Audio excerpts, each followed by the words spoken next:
Okay. So we are here once again. Let me know if you guys can hear me all right. To start, so first, of course, if you're watching the replay, we're here every Sunday. Used to be Thursday, now it's Sunday at 11:30 a.m. California time. So I have a couple questions in the comments that I want to address first and get those out of the way. First one is shorter. The other one is a little bit longer. But the first one is from Timur Kamilov on the TH, range of the TH video. Hello, Abdullah. welcome back. Can I pronounce ridiculously as, oh God, the IPA. Ridiculously.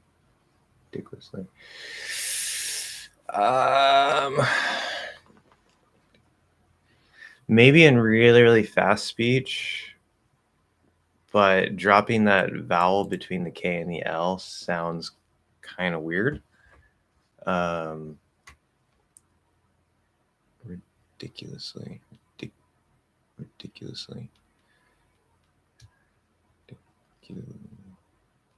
Yeah, I wouldn't recommend it.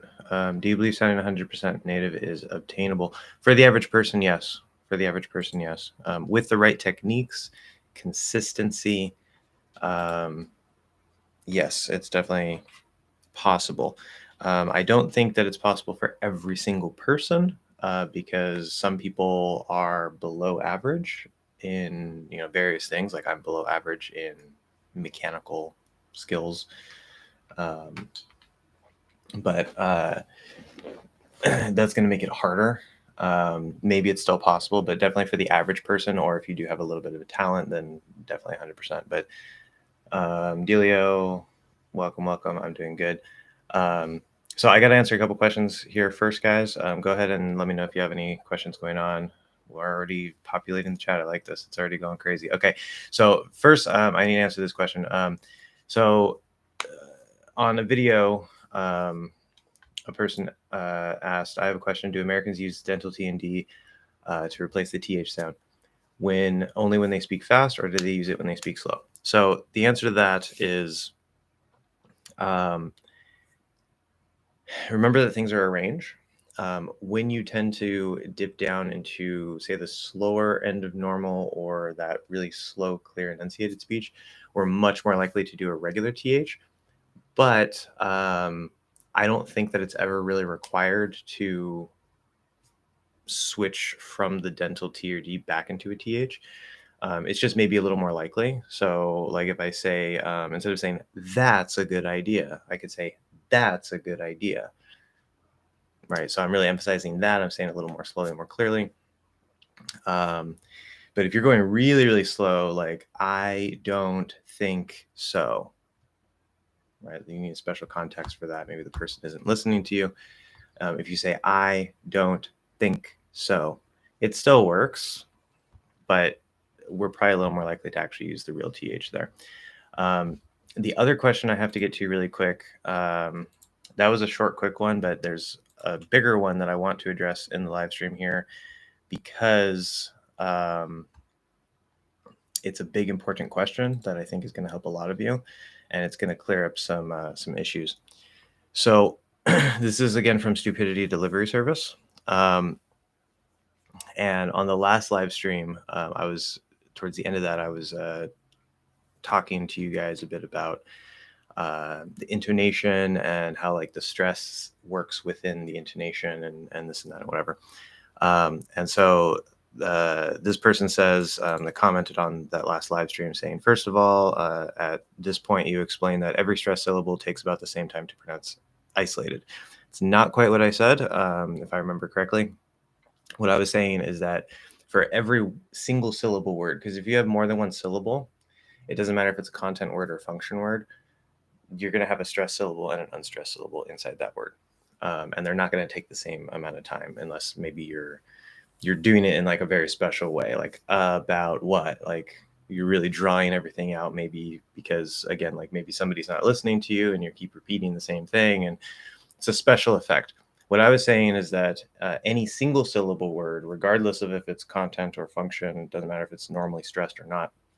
If you say a word in isolation, it's just one syllable, they're going to take about the same amount of time. They're going to be about the same length, the same loudness, the same pitch. Of, what, some, Tom, cat, okay, at, in, right? So that's an isolation. And I was using that as a starting point to then talk about how things work relatively within the flow of a sentence. So that's the first thing I wanted to clear up.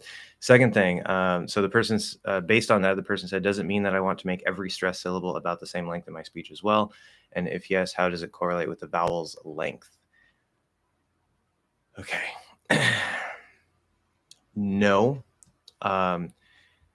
Stress is relative, right? So in general, every stressed syllable in a sentence, whether it's a content word or function word, if there's a stressed syllable in it, or if it is just a one syllable stressed content word, then it's going to be about the same length, about the same loudness, about the same whatever, except for the focus word.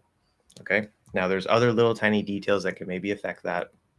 Certain sound combinations, like say with blue, the B and the L can kind of overlap, and it can kind of make it sound like that word is maybe a little bit shorter in a way, but that doesn't really matter. That's largely just an illusion. So the focus word will get, by default, just generally speaking, it'll get a little extra pitch. So it needs to be just a little bit higher sounding. But it can also get a bit longer, a bit louder as well, to fully round out extra stress. But you have to be careful with that because we tend to use that a lot more for emphasis or for exaggeration. So instead of saying, I bought a blue car, I bought a blue car, right? Car is the focus word there by default. If I say, I bought a blue car, I bought a blue car, and I'm really making it louder, longer, I'm giving it a lot of extra stress, not just that little extra pitch for the focus. Now it sounds like you think I bought a blue truck or a blue something else that's not a car, and I'm emphasizing or clarifying its car. So you got to be careful with adding extra length and loudness to the focus word. But there will usually be a little extra pitch. Now, when we're talking about vowel length, this is a whole big mess, a very, very big mess. And I've talked a bit about it before. There's also this idea of tense vowels and lax vowels, which technically is scientifically accurate, but it doesn't matter, especially in American English. It's confusing, it's misleading.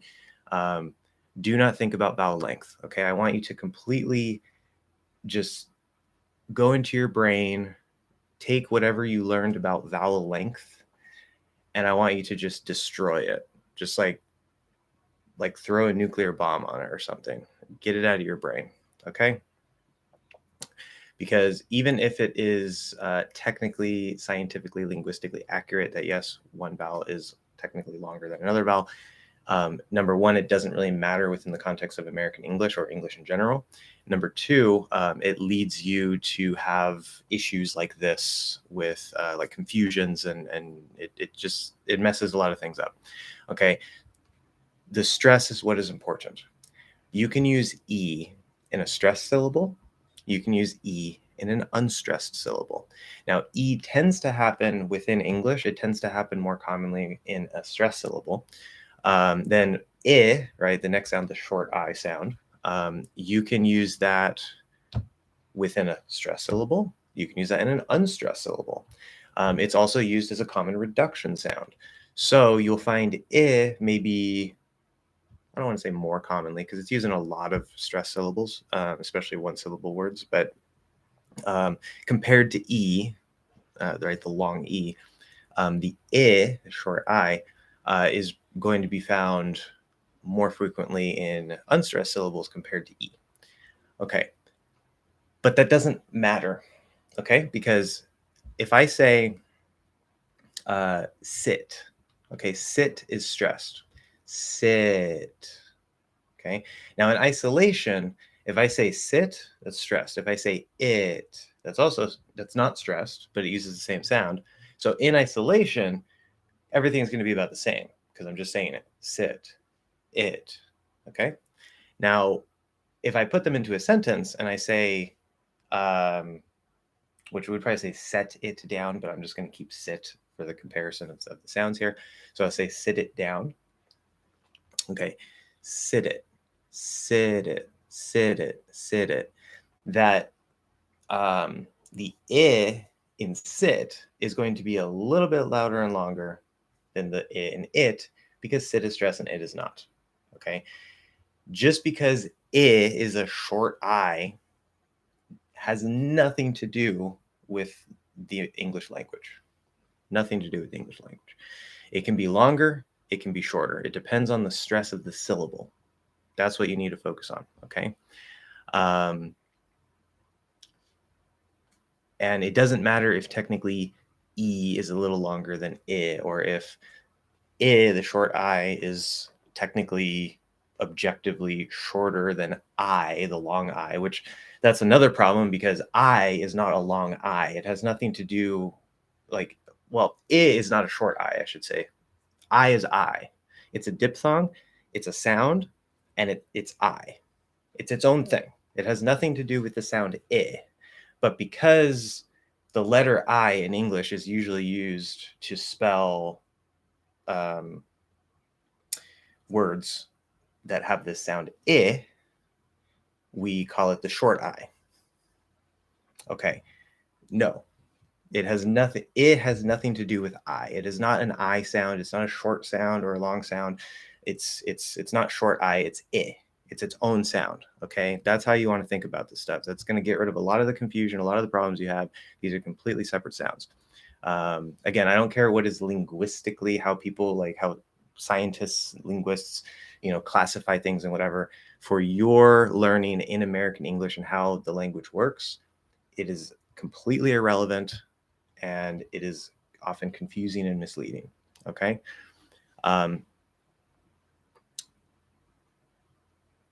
Further, this person says, I noticed before that some words with a long vowel in them are pronounced very fast sometimes, but sometimes they're considerably longer, which makes me think about pitch again.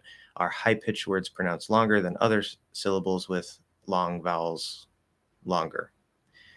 Sometimes I hear one vowel is longer or one vowel is longer than the others, no matter what consonant is placed after it.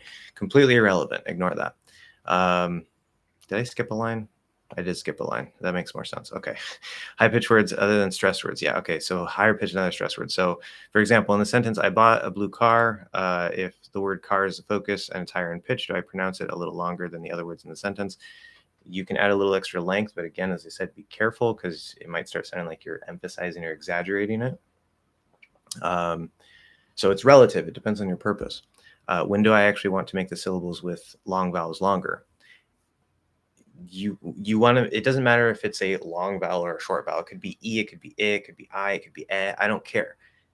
If it's stressed, it's going to be louder and longer than if it weren't stressed, if the same sound weren't stressed. Okay. Depends on the word and depends on the syllable or whatever. If it's a stressed syllable or not stressed syllable. If you have a special reason to emphasize or to exaggerate, then any syllable, well, not any syllable necessarily, but any word can get louder and longer, okay, to make it extra clear, because you want it to stand out more. You're exaggerating, you're emphasizing, you're maybe contrasting, okay? And so if it's a multiple syllable word, then the stress is going to be on the stressed syllable. Obviously, you're not going to randomly stress an unstressed syllable in a word that has a stressed syllable. But if it's a one syllable word that isn't stressed, like if I say I, meaning myself, not just the sound, but I. So I bought a blue car. If I say I bought a blue car, now I'm making that I, which is usually, in fact, it's usually even reduced. We don't even say I usually. We just say like I, or maybe it might even reduce to potentially if you're speaking really quickly. But I can give it that exaggerated focus for clarity because you think someone else bought a blue car, say, no, I bought a blue car. So now all of a sudden, this unstressed word, this one syllable unstressed word that is usually even reduced, is now becoming the loudest, longest sound and word in the entire sentence because of the purpose that I have. Okay, which is to clarify that I'm the one who bought the car. That is what, aside from the basic stress, unstressed, relative length and loudness between stressed and unstressed syllables, that is what creates extra length and loudness, is shifting that focus word around. Okay. Now, when you slow things down and you start speaking a little bit more clearly for a particular reason, that will also tend to maybe lengthen things a little bit because you're slowing down, right? When you're speaking more slowly, things get a little bit longer. When you're speaking more quickly, things get a little bit shorter because you're spending less time on every single syllable. So it's all relative based on your purpose and to some extent the speed. It has nothing to do with the actual vowel length objectively. That doesn't matter. Okay, a couple questions about pitch really quick. I'm almost done with this comment. Don't worry, I'm going to get to you guys here in a quick second. One, is pitch raised only for a syllable or for the whole word? I'm 99% sure it works only for the stressed syllable, but again, I might overlook something. It depends on what we're talking about. If we're talking about the focus word, that extra pitch is going to go on the focus word. But if we're talking about something more emotional based, emotional intonation, where say you're really excited or you're really happy and you tend to have a higher tone overall, your pitch is generally going to be higher, but that's going to be relative. So whatever the focus word is, if you say, I bought a blue car, I bought a blue car, just sounds like a statement of fact. But if you're excited, you say, I bought a blue car, I bought a blue car, right? Everything is going to be a little bit higher, but that focus word, whatever the focus word is still going to be relatively even more, which is one very common reason why when you're excited, we have an exclamation at the end, especially if the focus word is that last content word by default, and you're just putting an exclamation on it, it needs to jump up even more. So that's part of why that works that way. Number two, how often during one sentence does a higher pitch apply to a stressed word? I mean, outside of any special context. For example, I don't know when they're coming back. The focus word, meaning the high pitch word here, would be back because it's a phrasal verb. But what about the word no? Will it be higher in pitch or a focus word? After all, it's like a small sentence within a long sentence. I'm not sure about it. Okay. So here you have to understand that this is something that I don't think gets pointed out enough. I know other teachers talk about it, other resources talk about it. I've seen it in my research, but it doesn't seem to get pointed out as much, which makes sense. I understand why. When we're talking about the focus word, if we're talking about simple sentences, there's going to be one focus word, right? I like dogs. I bought a blue car. I saw him yesterday. Okay, whatever. If you have multiple thought groups or thought chunks, okay, every thought group is its own intonation unit, meaning it gets its own focus word.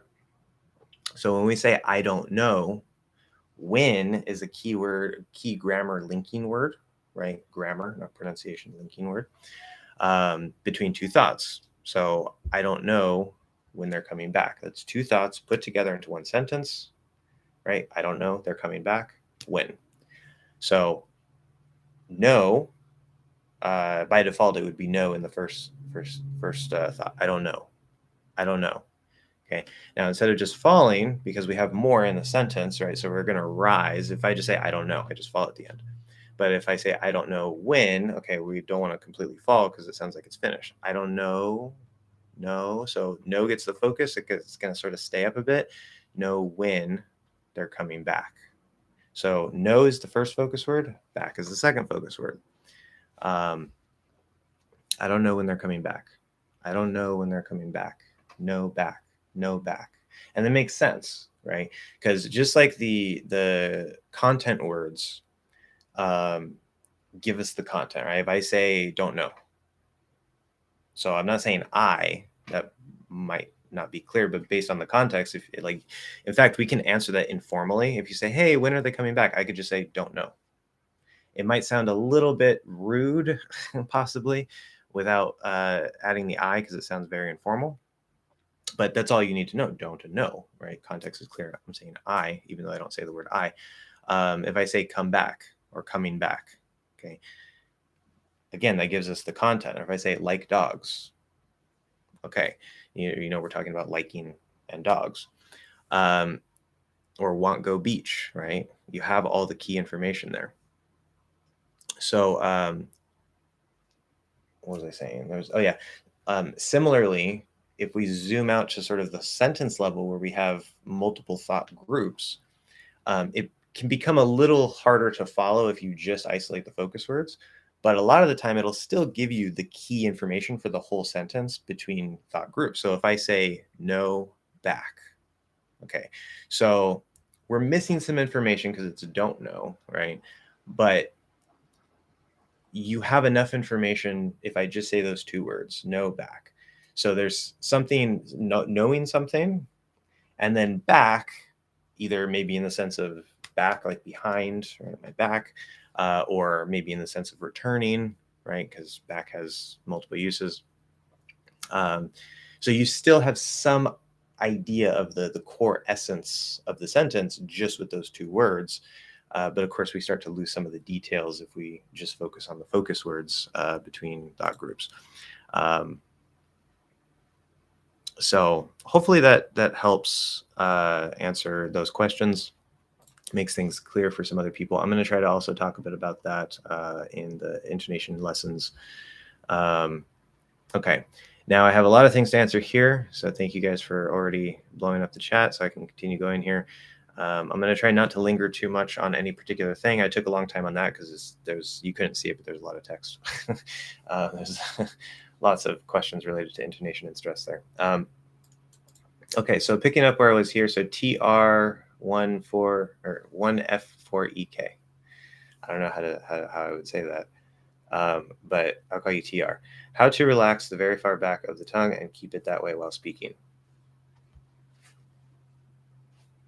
Okay, so one thing to clarify,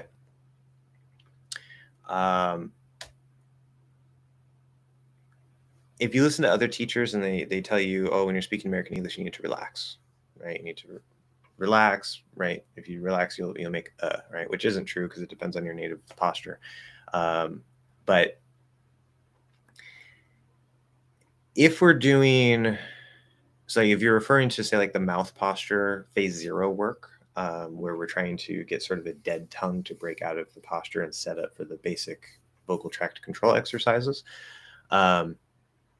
that is when you'll be truly relaxed. There might still be a tiny little bit of tension just to kind of make sure that everything doesn't collapse in, but it's pretty much 100% relaxed through the tongue, through the throat, through everything. When we're talking about American English specifically, though, be careful, because what other teachers tell you is misleading. American English is not relaxed, okay? The schwa sound in American English is not relaxed. Compared to other languages, you could say relatively, yes, it's relaxed, but there's still a basic shape, a basic tension of how the vocal tract is held. And even if we're not doing any particular sound, we're just sort of resting in that center of gravity,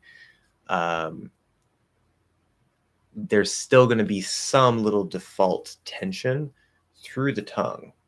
Very minor, very, very minor. And we don't really feel it because it's our native language. It's the same in your language. Say if your tongue is pushed forward, your mouth is more closed. You feel relaxed, even though you have this extra tension pushing your tongue slightly forward compared to American English. So it's just because it's built into your native language, so it feels relaxed to you. Keeping that in mind, so whether you're trying to maybe break that forward tension from your native language, or you're trying to do it for some other purpose, I assume it's probably for the dead sound to break out of your native posture. How to relax it? It takes time and practice. This is one of the tricky points. A lot of the phase zero work for the mouth posture is a catch-22, if I'm using that right, which I think I mentioned before. I know I've talked to some students about this. A catch-22 is where, very common basic example, say you're 18 years old, you have no job experience, no work experience, you've never had a job, right? So you say, okay, well, I'm going to go get a job. So you go try to get a job, but everywhere that you apply, they want you to already have experience. But you need to get the job to get the experience, and you can't get the job without the experience, and so you're caught in this trap, right? Um, a lot of the phase zero work is like that because you haven't gone in and learned how to more subtly feel and just be consciously aware of the tension that you're naturally holding in your vocal tract based on your native language. Um, and so it's already going to feel relaxed. And then so you say, okay, well, if, like, let's say you say, okay, yeah, so I know my tongue is probably pushed slightly forward. How do I relax that? Because I can't feel it. It already feels relaxed. That's the catch-22. So you have to play with it. You have to explore and experiment and trying to do, when we talk about the dead sound and trying to break out of that forward posture or whatever posture you have, because it also breaks out of American English posture too. I think it's closer to American English posture because we don't have the tongue pushed forward, but that's theoretically a universal dead sound, regardless of what language you speak. So um, you can experiment with the four directions, particularly four directions at the back of the tongue, to get a better idea, because you kind of have to play with getting that better control and awareness. And as you go through that process, right? So you start with a dead tongue, you try to get it relaxed, you try to get it good. This is one reason why I say don't go for 100%. You want to go for 80%, 80% accuracy 80% of the time before you move on. So once you can get the dead tongue about 80%, maybe it's not perfect. It sounds, it sounds really good. Maybe there's still some forward tension or whatever in there. Then you can move on to, say, the throat exercises, which will help you be able to separate it from the tongue. You move on to the back of the tongue. This is the general order I recommend. You start doing the four directions of the back of the tongue. And as you are working on that and getting better at control, just the back of the tongue in isolation without this moving, without the throat being involved, you're going to start to more subtly feel what's going on there. And then as you go back to the dead tongue, which you should be practicing as sort of a warm up at that point, you're going to start to notice, oh, there's that little extra tension. And it might take you a while.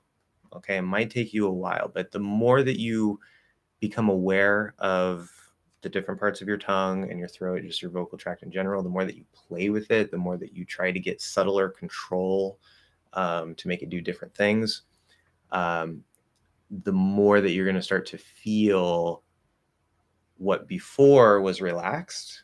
And you're like, oh yeah, it's actually not relaxed. So it just takes some time and practice and experimentation. So unfortunately, I don't have an easy answer there. It is what it is. It's part of the process. How do you pronounce Nokia? Like that, Nokia, Nokia, Nokia. So it's no key, and then we're going to link a small y from the E into the at the end. Nokia, Nokia, Nokia. Stress on the middle key. Abdullah, TS plus Y could make CH sound. No. If that exists, I haven't consciously noticed it. Let's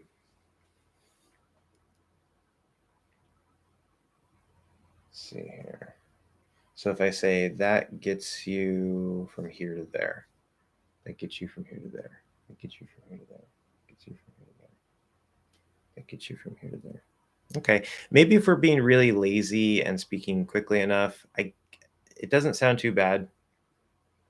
That's not supposed to happen because it's the T and the Y that becomes CH, not the S. I would recommend not doing that unless you have very, very firm control over the sounds and the linking of the language in general already. That can maybe be more of an advanced thing that you do if you're speaking more lazily, and again, quickly enough.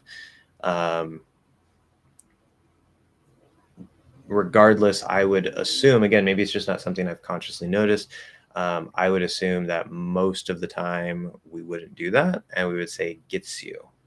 So it's going to be tsiu, tsiu, tsiu. So the S that's pushed through the T position, because remember, when we say TS, there is no actual T there. So there's no T to blend with the Y. But if we jump over the S and we're starting from that position, I guess we could get the same effect. Then how to differentiate? It would be context, pure context. You can skip this question. What was the weird thing that a student, wait, what was the weird thing that student told they got taught by other? Okay, so what was, we'd probably say weirdest. What was the weirdest thing that a student told you they got taught by another teacher, or other teachers, maybe? We would also probably say that they were taught. Got does work here, but were sounds a bit better.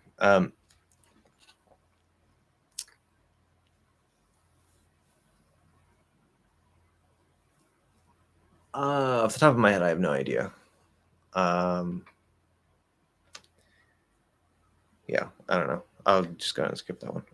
If I think of something, I'll come back to that. Stupidity Delivery Service, hello, welcome. I was answering your question earlier, so hopefully you can, if you missed the beginning of that, I'm sure you've already rewound and we're watching that. I don't know, but it's there. That's what I was talking about. Is it okay? We need a subject there. Is it okay to pronounce I'm not gonna as I'm not gonna. So basically dropping the T, reducing I'm to Yeah, that's basically what's happening there. Yeah, that's sort of a bit of a faster, lazier way to say it. I'm not gonna do that. I'm not gonna. I'm not gonna. I'm not gonna. I'm not gonna. I'm not gonna do that. Very normal. You don't even have to be speaking super fast for that. That's kind of a normal reduction linking process here. Especially because that T, a big reason why the T can disappear is because the next sound is a stop consonant. So, yeah, perfectly fine. What motivates you to keep making this content? Well, I have two main reasons why I make content here on YouTube. One, obviously, I'm trying to build something of a business and be able to make some money off of this. So, complete transparency and honesty there. Obviously, I don't really push too many things on you guys. I'm not trying to sell you a bunch of stuff. There's ad revenue and whatever, which isn't much. But as I grow more and more, hopefully that should become good enough. I might also take on some. Somebody reaches out to me with maybe sponsorships or brand deals. Of course, if I believe in it, if I don't believe in it, I'm not going to take it. But if the right company reaches out, then I can maybe also get some monetary benefit there. But outside of that, I like languages. I actually never thought I'd be an English teacher because I always hated English in school. Is super easy and boring for me. And I never really cared about a lot of the specific grammar technicalities and blah, blah, blah. It's just whatever. But I also specifically like pronunciation a lot, just for whatever reason. So there's that, but there's a lot of things that I see that is taught. A lot of things that are taught. Common native mistake there. That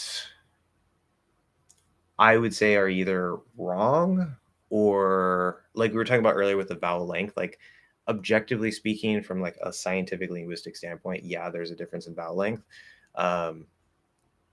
but then you bring that into certain languages, and with like with the rhythm and stress patterns of certain languages, and you bring that idea of long and short into it, and it just creates chaos and confusion and misleading information. And I've had so many people come to me saying that, like, asking about like long vowels and short vowels and all this stuff. And after I work with them, they're just like, oh, that makes a lot more sense. And they start to actually finally improve where they were kind of stuck before.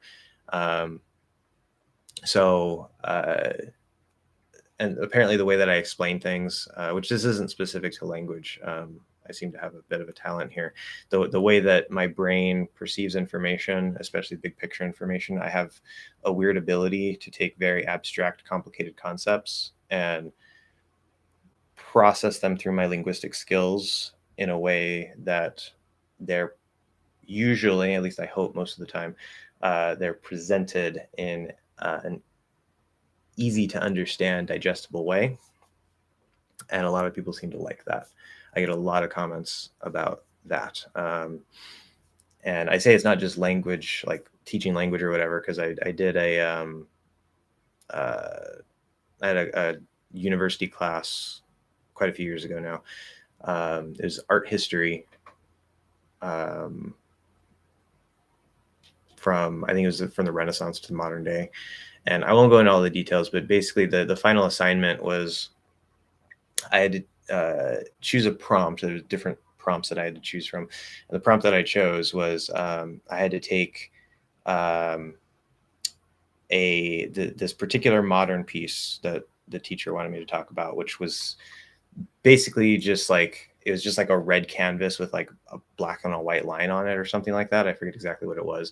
It was a piece of contemporary art. And then there was from the Romantic period, which is my favorite period of art. It was the painting "The Old Man and the Sea." So the Romantic period has a lot to do with like the power and scope of nature compared to like the smallness of man and all this stuff. And I really like that period.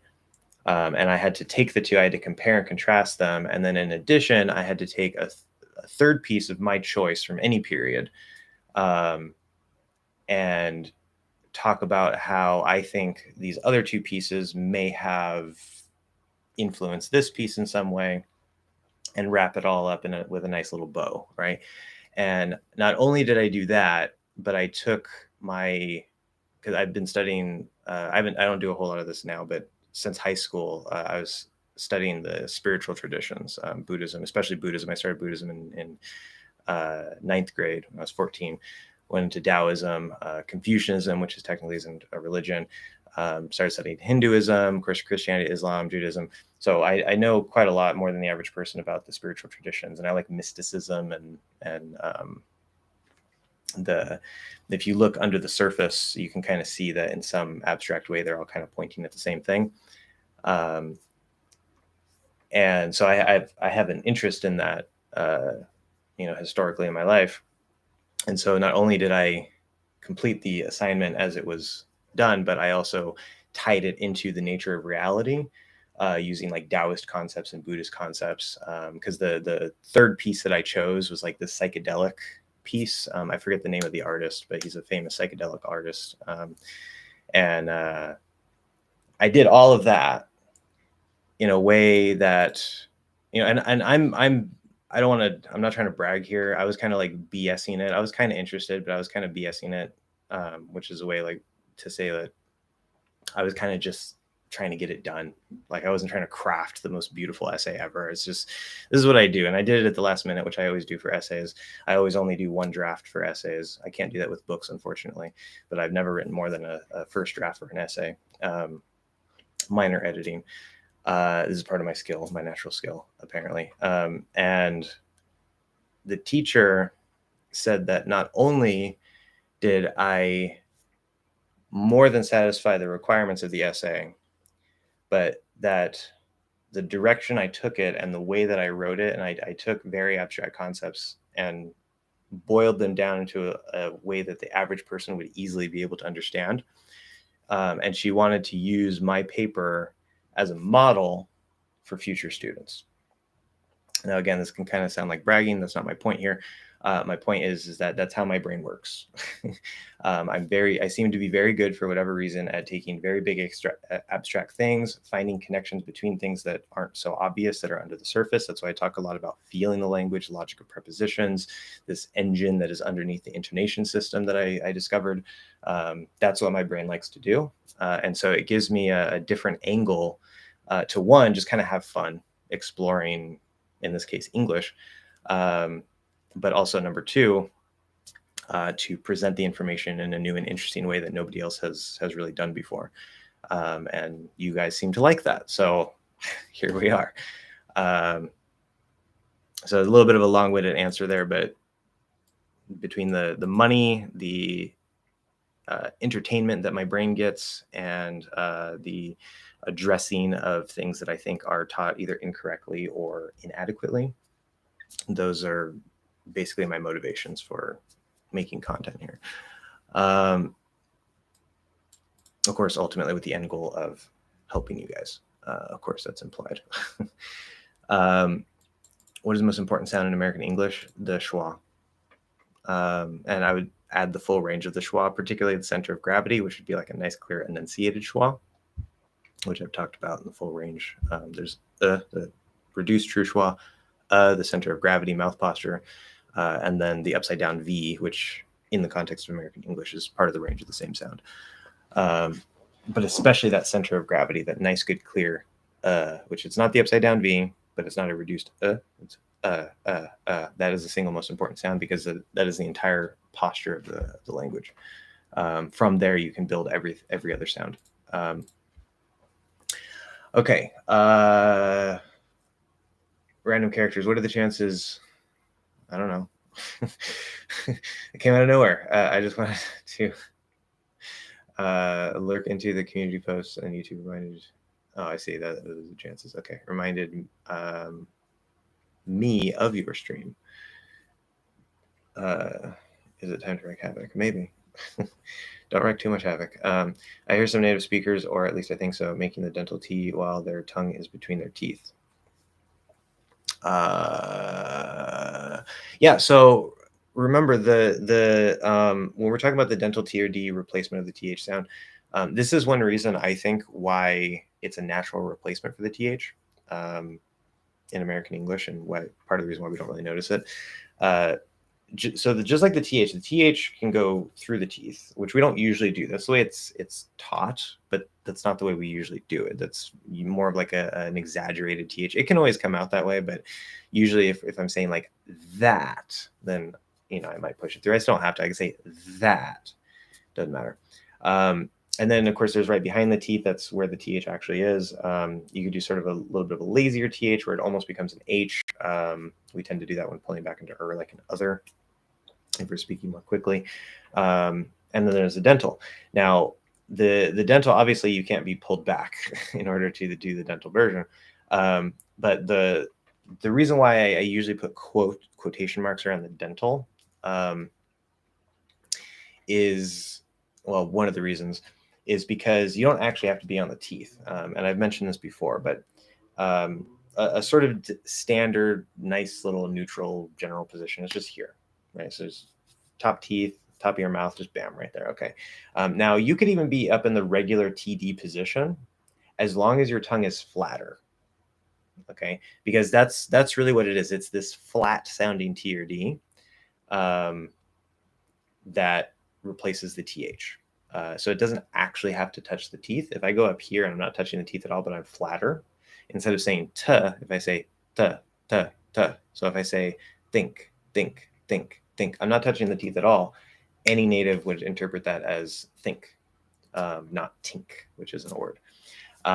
Because the t sounds crisper. T does not. Now you can go all the way between the teeth as long as you're still flat. T, t, t, t. Okay. Normal TH. So you can't be flat. You can't be touching. You need the air to flow around it. But as long as you're flat and you're blocking off that airflow and then pushing it out, it doesn't matter if you're between the teeth or if you're even behind the teeth. Okay.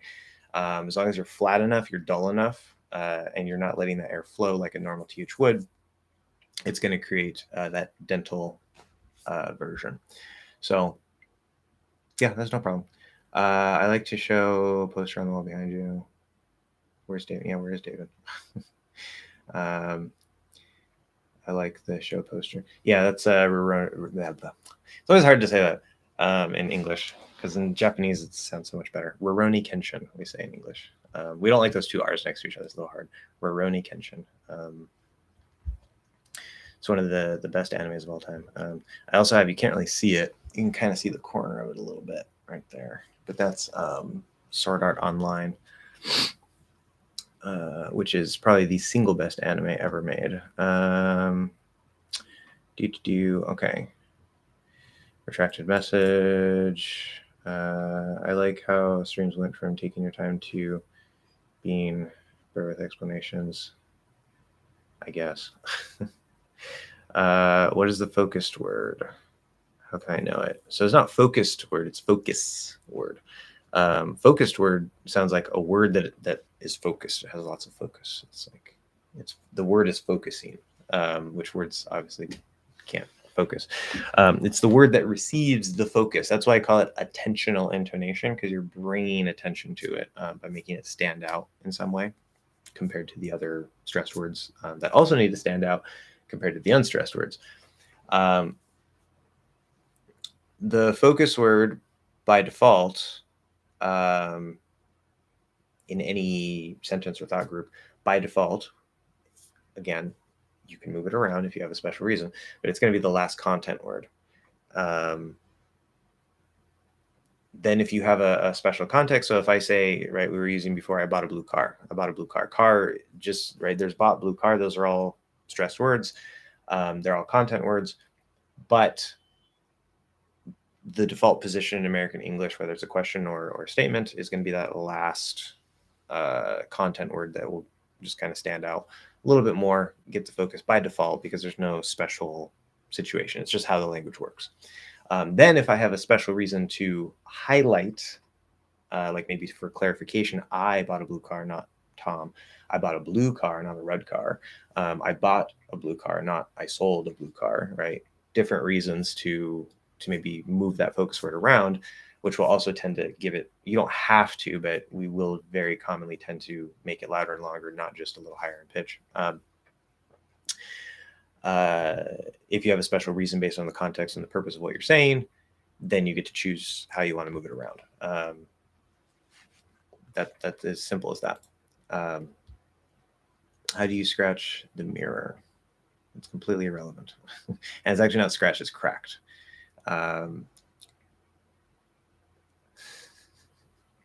Yeah, I know. Actually, I was moving it the other day. That big crack that you see wasn't there. The little crack there was. That one wasn't. And I was moving it from over there to over here when I moved my desk from over there to over here. And it cracked. And I was like, oh. And then I found a little piece of glass in the carpet. And I was like, oh, I'm glad I didn't step on that. One quick second. Oh. Hi, Josh. This is Grandma. Uh-huh. I have a question. Okay. When was the last time you put the top on? Quite a while ago. Why?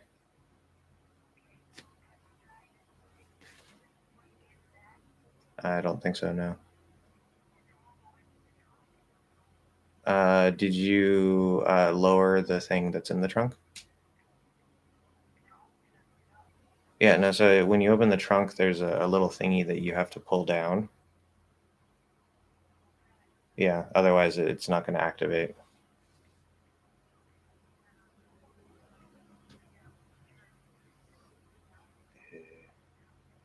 Okay. 1 second, guys. Technical difficulties.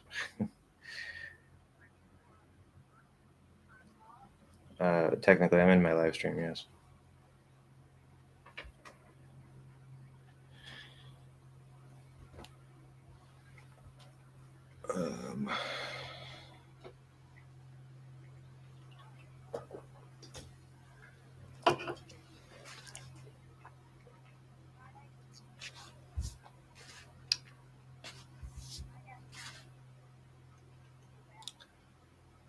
Well, it's not a switch.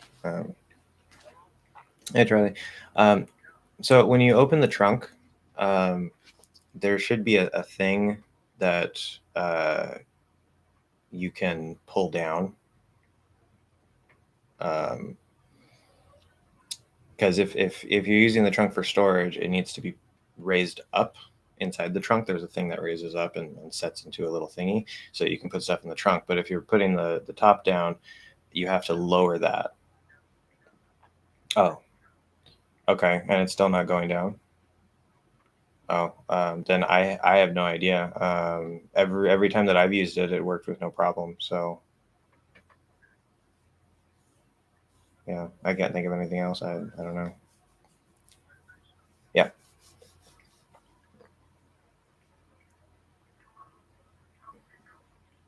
Oh, you're breaking up. What? No, I'm still here. Ugh, okay. Technical difficulties on the phone too. Anyway, moving on.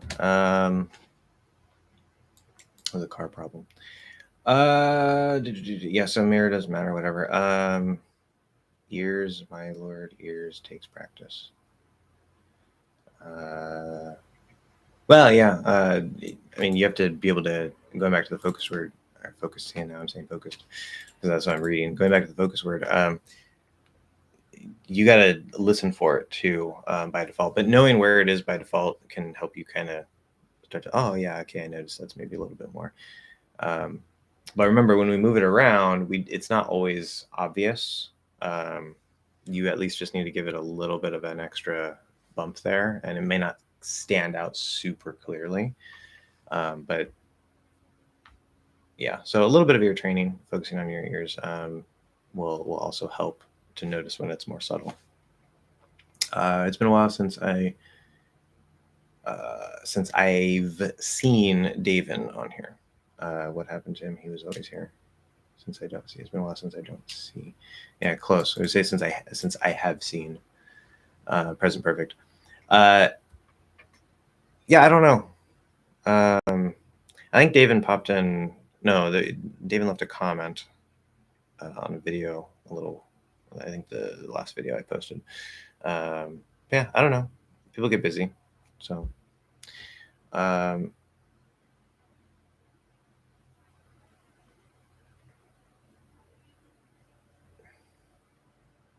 Okay, I guess I'll go and show that. You've discovered the atom. Yeah. Which word would fit more in the following sentences? I noticed I started to be or become way more careful with the subjects. Okay. And maybe they should consider restricting the use or usage of guns. Okay.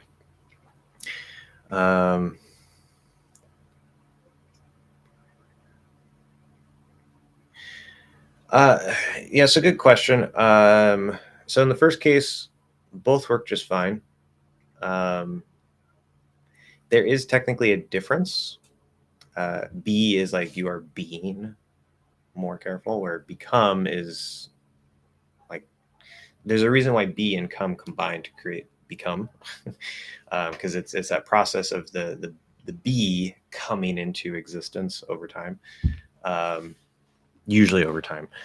It could be instant, like if you become angry, it might happen very quickly, but it's this coming into existence, it's coming into being. So based on the context of the sentence, they both work. It's just they feel a little bit different, they sound a little bit different, meaning is the same. Maybe they should consider restricting the use or usage. So yeah, the difference between use and usage. In native speech, I don't think we always use it right, but you'll commonly hear, so there's use as a verb, don't confuse that. Use as a Z sound, then there's use as a noun with an S sound. So use as a noun versus usage as a noun, we tend to kind of use those interchangeably. I think there's some contexts where it would sound weird if you use one or the other, but it generally doesn't matter that much. So both of these work here as well. Restricting the use. Yeah, I think use sounds a little bit better here, but they both work fine. technically testing Josh's patience and being annoying but in the chat. A little bit, maybe. Let's see here. Do you omit one of the words when it's doubled? So many notifications.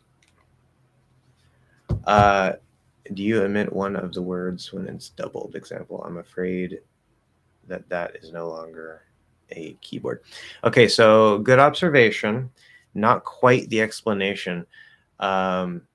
It's very, very likely. It's extra likely in this case, so we don't have to repeat that. But this is two different uses of that. So we're not actually. This actually isn't a doubled word, because the first that is a grammatical connector between thoughts. The second that, it looks like the same word, it sounds like the same word, but it's a completely different meaning or use of the word. Meaning like that is no longer a keyboard. It's meaning that specific thing that you're pointing to. And you need to, like, in the mind of a native, obviously there's some sort of connection between them. Like, okay, it's like the same word, but they're being used completely differently. So you want to separate them in your brain as essentially two different words. What's actually going on here, it doesn't matter if you have that. It could be, I'm afraid that he is gone. Okay, I'm afraid he's gone. I think that he is right. I think he's right. Okay, what's actually happening here is the word that as a grammatical link between thoughts.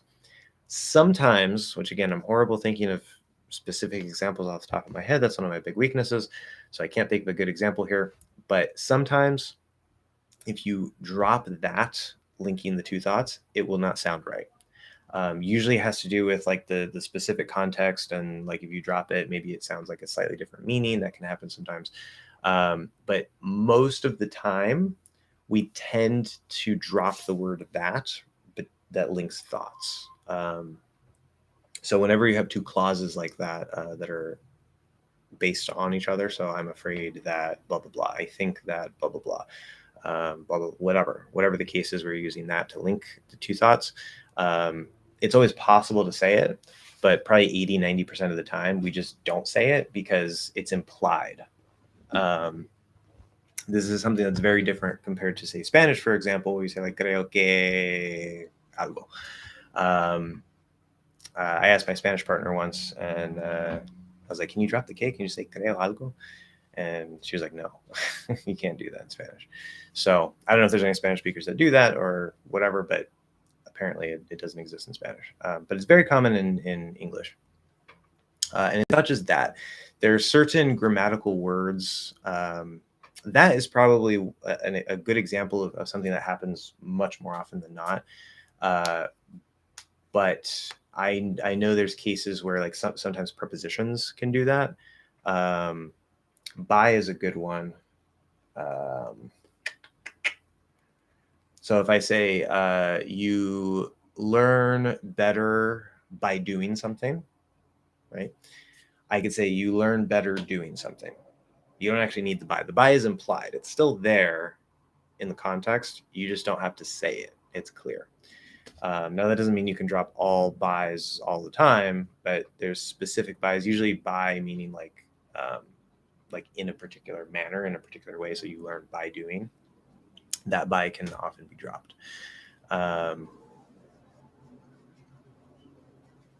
Yeah, so it's a grammar thing. It has nothing to do with like doubling of words or anything like that. I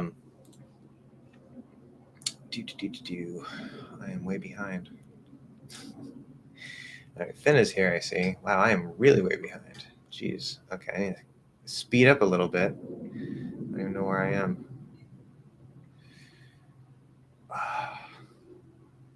You guys are not making this easy on me.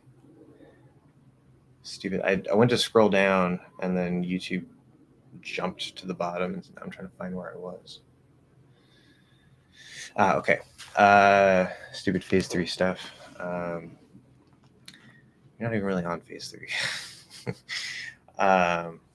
Yeah, which, by the way, that reminds me, a really quick side announcement here. Due to the work that I'm doing with some students on mouth posture,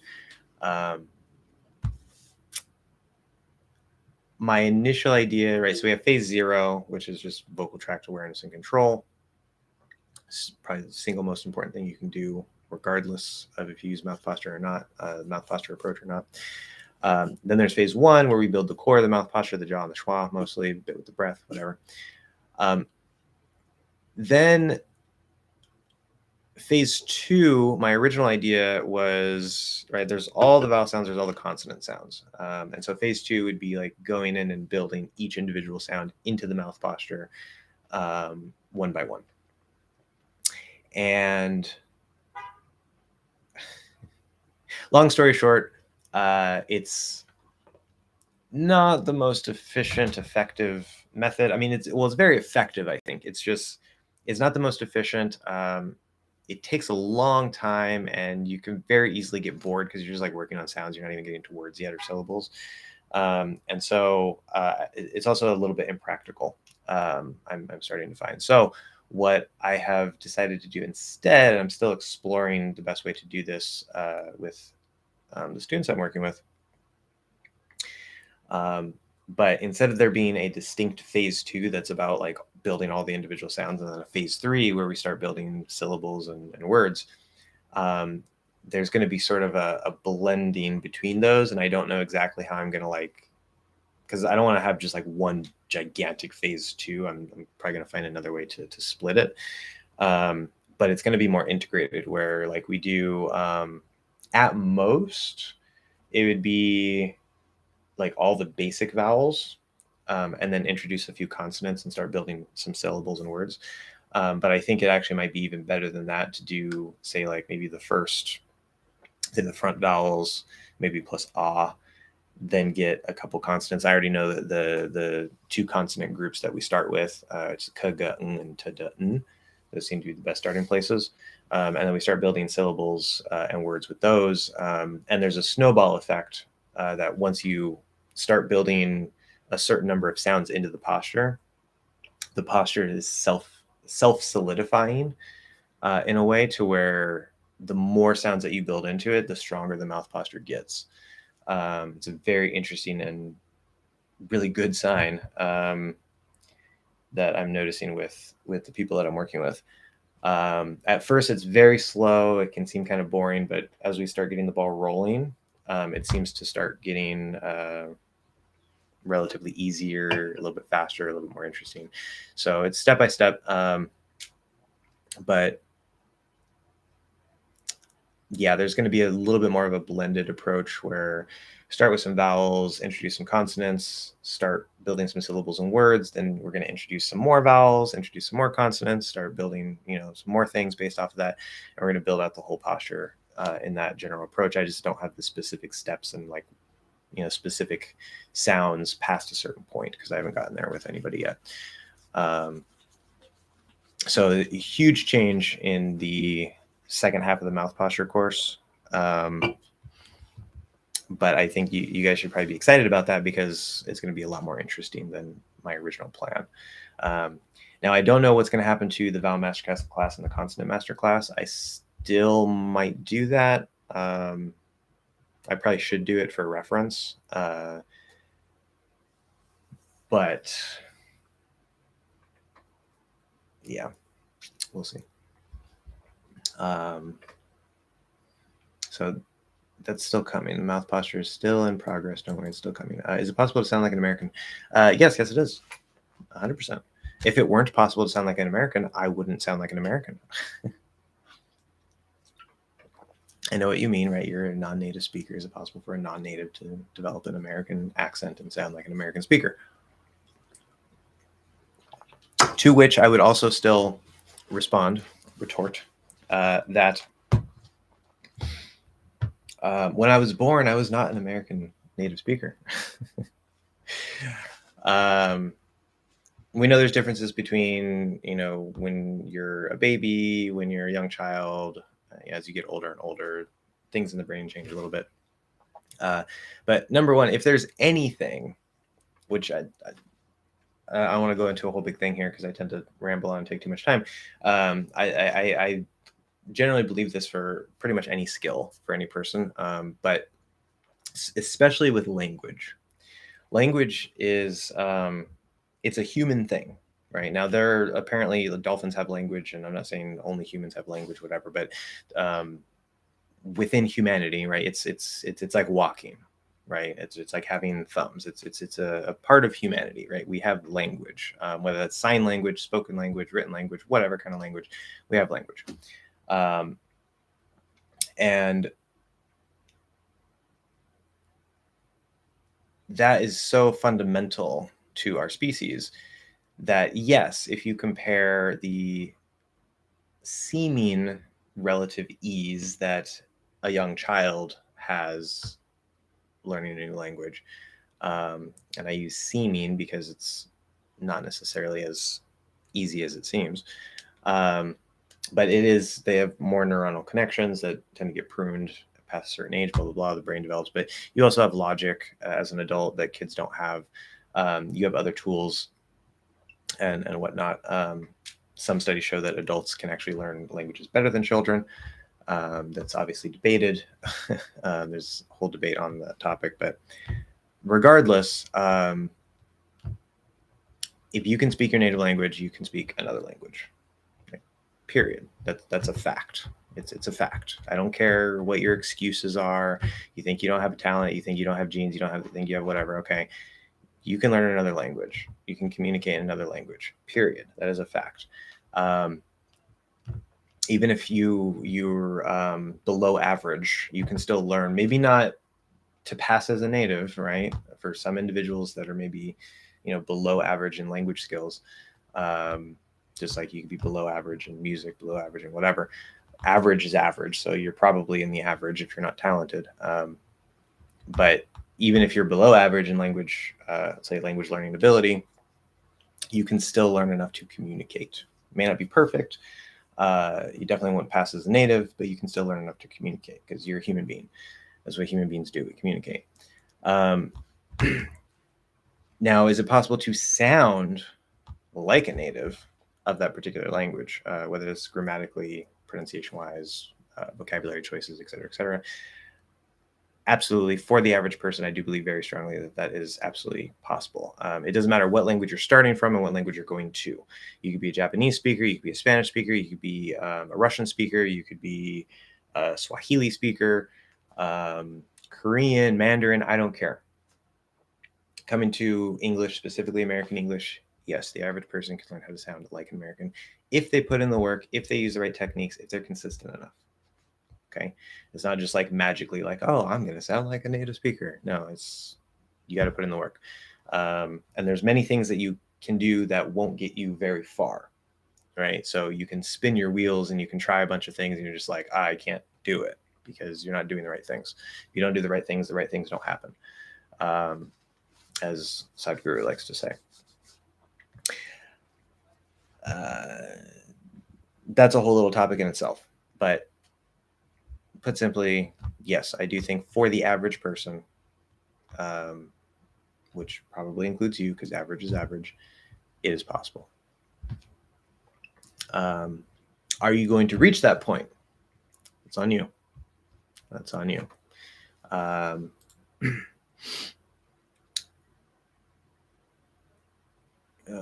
You can say both that. You can use one if it makes sense. Some people use it and that instead.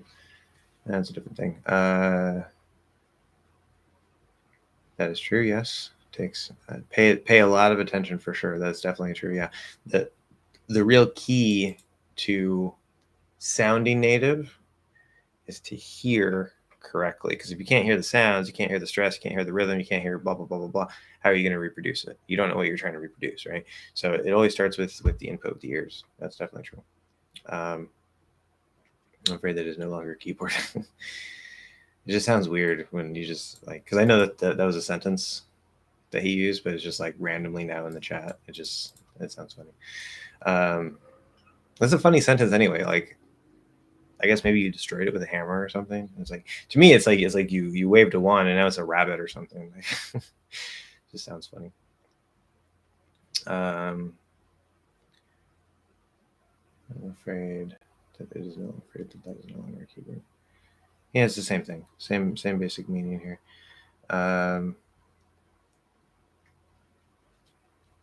I don't think it makes sense to drop that. That makes perfect sense. It's not a problem. Thank you guys for blowing up the chat. Just one obnoxious. Yeah, half of it is just random characters. The original phrase I saw there was only one that. The second option you mentioned with two that would make more sense to me somehow. Yeah, so I explained that exposure. Don't worry about using that twice. It's fine. Sometimes you can drop it depending on context. Let's keep the exposure up. Yeah, exposure at the end of the day is the secret sauce.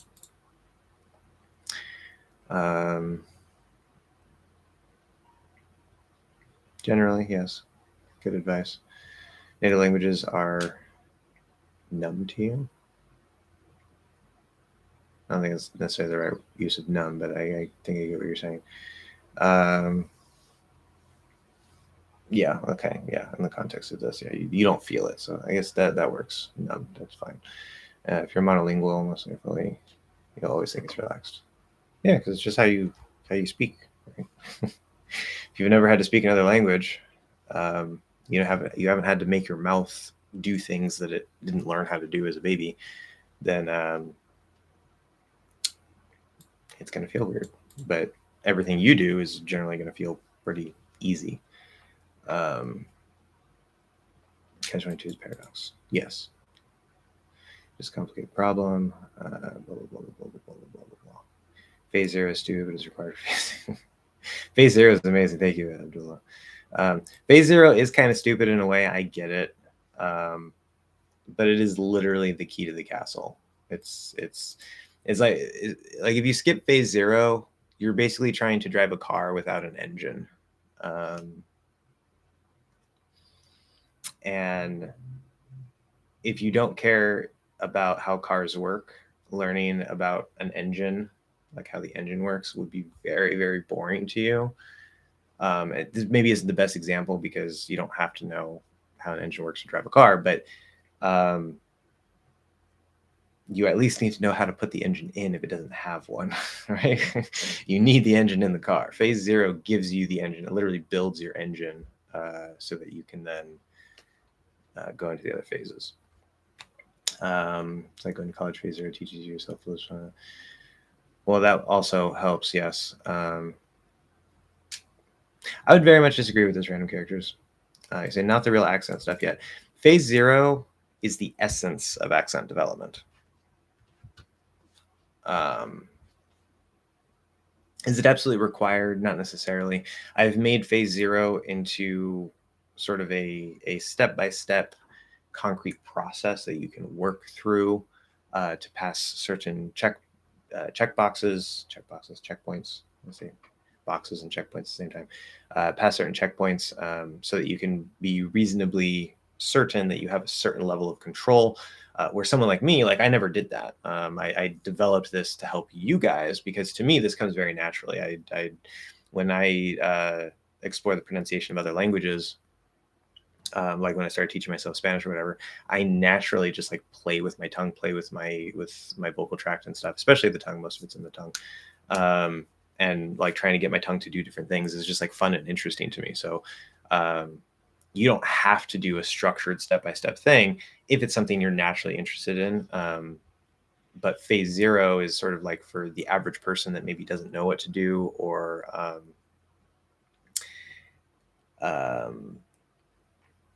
it just doesn't have that basic ability yet. It gives you a step-by-step path to go through. But regardless of whether you do a structured phase 0 or you just generally play with things and try to get better command over your vocal tract in general because you have a natural inclination toward it, that type of work is absolutely required for the development of an accent. Even if I'm just going from, say, American English to British English or American English to Australian English, I need to be able to manipulate my tongue in ways, and obviously probably my lips a bit, my throat a bit as well. It's mostly the tongue, but I need to be able to manipulate my vocal tract. I need to be aware enough of my vocal tract and be able to manipulate it and tweak it in certain ways in order to produce the way that natives of that language or dialect sound. So not only is it not the real accent stuff, you're correct in the sense that phase 0 doesn't apply specifically to American English. You're not actually building the American accent. But it's the underlying layer that will allow you to build the American accent, or any accent that you want, really. So it's not specific to American English. You are correct in that sense, but it is the thing that will allow you to build the accent. It's the engine itself. Just to be absolutely 100% sure, do you confirm the statement every stressed syllable has to be the same in length without the noticeable difference in no matter what sound? Okay, wait, hold on. Every stressed syllable has to be the same in length without any noticeable difference, no matter what the sounds there are.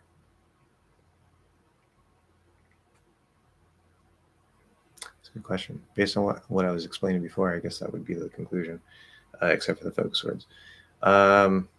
Every stressed syllable has to be the same in length. Generally, I would say so, yes.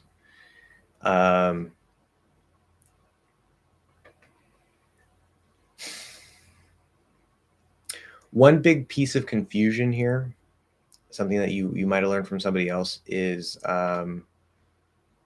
the idea that, say, like, okay, if I say kit or kid, which are both stressed, right? So this isn't the stress thing, but this can be part of the problem, that a lot of people will say that the vowel sound, the I, it's the same sound I, but the I is shorter in kit than it is in kid, even though they're both stressed. And that's an illusion. It's absolutely not true. It's because we have to, in kit, especially because it's a stop sound, but in kit, we have to switch to the voicelessness of the T. And so when we don't have to switch to the voicelessness and we can go into the D, there's no drop of the voice. And so when you do kid, the voice continues because all vowels are voiced. I is voiced. When you go into the D, we just continue the voice as we close into the D. And so there's not really any actual difference in the length, maybe very microscopically, but not enough to where it actually creates a difference in length that matters. It's an illusion. Okay, so that's another thing to keep in mind as well. But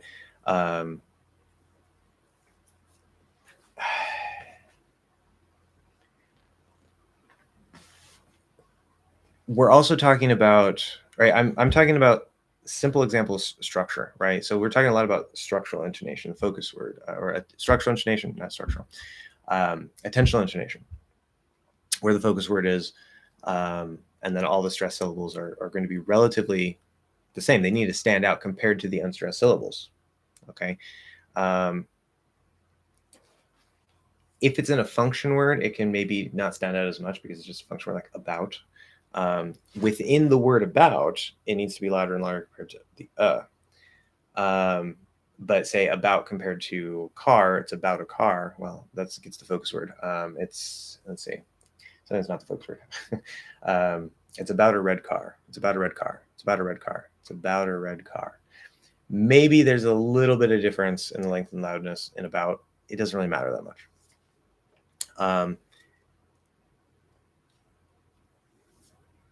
There's other things like the emotional intonation that can cause other variations. There's the exact way that you're talking, the exact way that you're presenting information that will further affect the length of certain syllables. You can probably hear that in the way I speak if you listen very closely. Right now, what I just said, you can probably hear that in the way I speak if you listen very closely. Okay, speak got a little bit more there. That was sort of the core of the whole thing. But if I say, okay, a stressed syllable needs to be louder and longer. So a stressed, that's stress, syllable, so s and syllable is stress, needs is stress, loud is stress, long is stress. A stressed syllable needs to be louder and longer. Now I'm putting that focus on stress because I'm highlighting, okay, if it's a stressed syllable, then this. But if we listen, a stressed syllable needs to be louder and longer. Okay. Now you might say, well, it kind of sounds like as we go towards the end, maybe those stressed syllables are getting a little shorter, a little quieter. In terms of the intonation, you can get that effect because we're falling from that focus word. It's a regular statement, and so we tend to generally fall from the focus word. By default, it's that last content word, but since I moved it to stressed, we're going to start falling from there. That's how the fall works in structural intonation.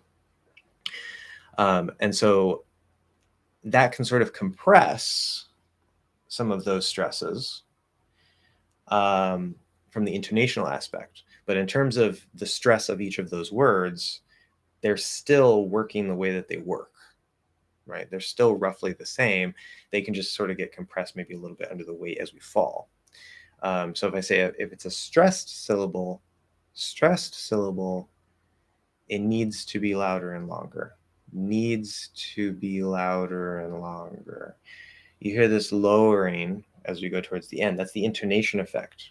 It's not necessarily that we're changing the stress, but it is that weight of the gravity as we go down. It can have a little bit of a compressing effect. You're not trying to change the stress or change the length of it. It's a natural byproduct of that falling intonation. So don't think of it as like, oh, well, I have to make this particular stress syllable a little bit shorter and quieter than this stress syllable. It's making things way too complicated. Even if it's an accurate description of what's happening, it's also confusing stress and intonation, right? Which are two different things. When we talk about attentional intonation, that's sort of where they blend a bit more. But this is structural intonation, that fall, and the gravity is compressing it a bit. So you don't have to try to make certain stress syllables louder or shorter, or sorry, longer or shorter than other stress syllables. That's a complete waste of time that isn't really going to help you.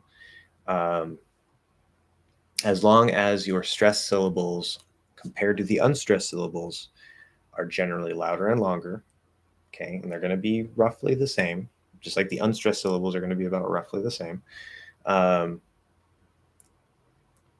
then on top of that, you layer the intonation. And if the intonation is falling, if the intonation is rising, that's going to create maybe a slightly different effect on how the stress comes out.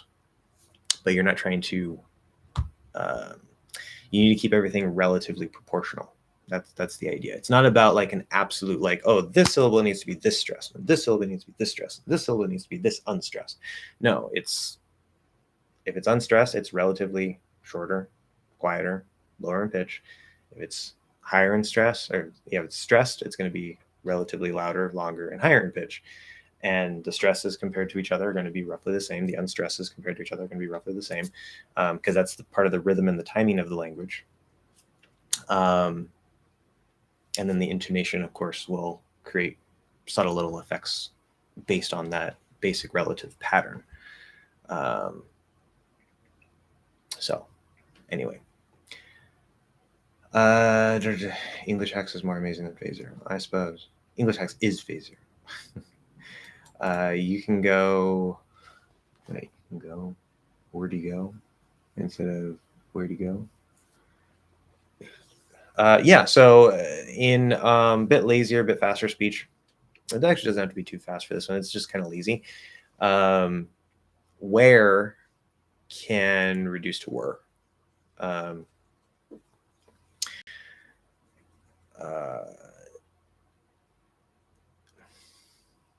It might be confusing.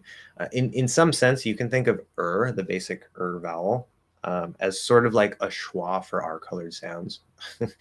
And that itself can, in some cases, collapse further into a schwa. But that can happen, especially for like or, because if or isn't stressed, it can always be pronounced as or technically, but if it's not stressed, with a couple rare exceptions, like for at the end of a sentence, it pretty much always gets reduced to this or that, instead of this or that. So in this case, yeah, you can reduce where to were. Where to go, where to go, where to go.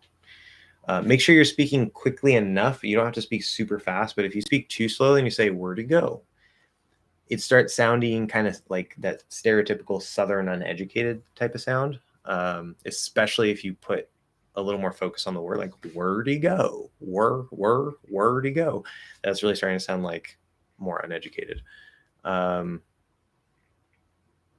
Where do you go? Where do you go? Where do you go? Yeah, I mean, you say, yeah, where do you go? Where do you go? That's fine. If it's you instead of he.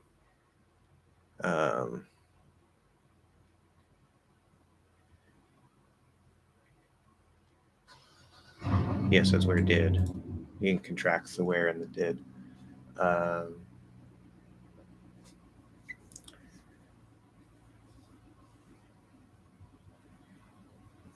Let's see. Yes, I do know what you mean.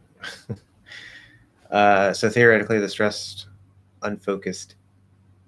Okay, hold on. No, this shows a misunderstanding to me. Okay, so you say theoretically the stressed, unfocused it will have the same length as the stressed, unfocused eat. Okay, number one, it is not stressed. Okay, it is not a stressed word because it's a pronoun. Okay, you can give it the focus. Now, it usually doesn't get the focus. It's very uncommon. You need a very special context for that. But supposing that you had the right context, you could give the focus to it, because you can technically give the focus to any word if you have the right context and purpose. And then, in a sense, you could say it becomes stressed. That's the practical effect. It sort of becomes stressed, and it not only that, but it also gets the main focus. So it becomes really stressed, really stands out. Just like when I was saying, I bought a blue car, I'm making I stand out a lot. I'm basically giving it stress and the focus by blowing it up a lot and making it really clear. But normally, it is not stressed. Okay, now supposing that you had a reason to stress it now by default is the focus word, because the only way that you can take an unstressed, I don't want to say syllable, because if it's like about, you would never stress the part, because the about is the stressed syllable. So if it's, say, a one syllable function word like it, at, on, in, he, me, you, right? Pronouns, prepositions, the articles. Okay. If you take a one syllable function word that by default is not stressed, if you give it, if you make it stressed, you make it bigger, make it stand out, it is the focus word. That's the only way that you can make it go from, it's the only way that it can be not stressed, because it's not stressed by default. That's how single syllable function words work. They have no stress. And you can only give them stress by making them the focus word. So this shows a little bit of a misunderstanding or a confusion based on your question. So in other words, it is impossible to have a stressed, unfocused it. It doesn't exist. Okay, it doesn't exist. Now you can have sort of a clearly enunciated it. So I could say like, pick it up, pick it up. Right? I'm speaking very clearly. I'm sort of separating every word so that that tells you, hey, I have this sort of like more serious tone. I want you to do this. Maybe you're not listening to me, and I'm repeating, pick it up. Okay, do this, do it now. Maybe you're my child and you're not listening. Okay, now I'm not stressing it. I'm just saying it really clearly. Right? Now, when in that type of special case where you really break down and separate every word, we're kind of flattening out the stress. That's kind of the practical effect, because we're making every word kind of equal for a special effect. That's a special case. In the flow, if I say pick it up, pick it up, pick it up, pick it up, it is just it, pick it up. Okay. If I say pick it up, now I'm giving it the focus. I'm making it stress by giving it the focus. I don't know why I would do that in that sentence, but it could happen with the right context. But let's suppose that you have a reason to stress it. You make it focused. Okay, so basically this idea of stressed unfocused doesn't, well, okay, so the only way that okay the only way that a word, or that a single syllable word is going to be stressed and unfocused, meaning it's not the focus word, is if it's naturally a stressed syllable, naturally stressed word. So eat is a verb, it's a one syllable content word, it is always stressed. That doesn't mean it's the focus word, right? If it's the last content word, like what do you want to eat? What do you want to eat? What do you want to eat? That's the last content word in that question. By default, if I don't move it around for some special reason, the eat is going to get the focus. But if I say, I want to eat ice cream, I want to eat ice cream, I want to eat ice cream. Okay. Now, eat is still stressed, but it's not getting the focus. Okay. So it just goes back to regular stress.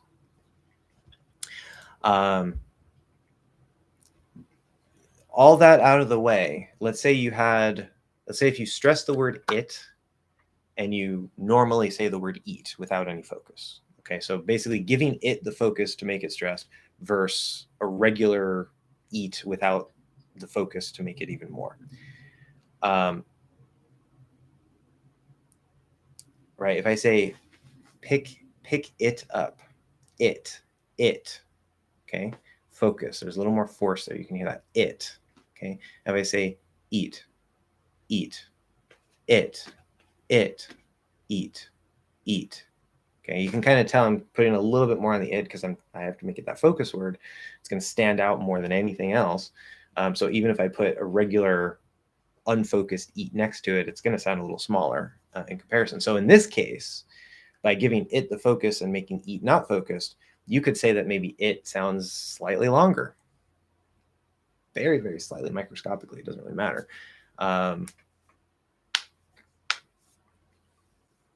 Yeah, there's so much. I hate the way that you guys have taught this stuff. Does that make sense?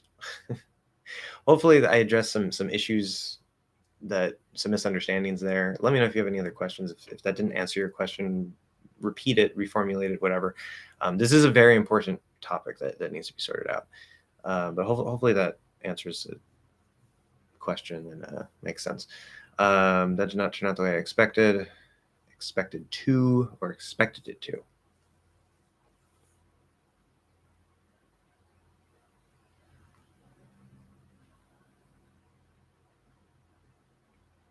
Okay.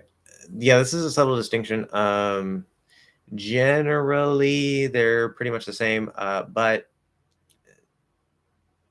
if you say it didn't turn out the way I expected, that's sort of a shorter form of that didn't turn out the way I expected it to.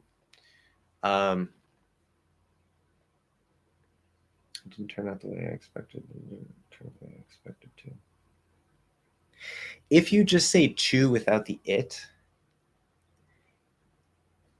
it's in this particular sentence, it sounds more like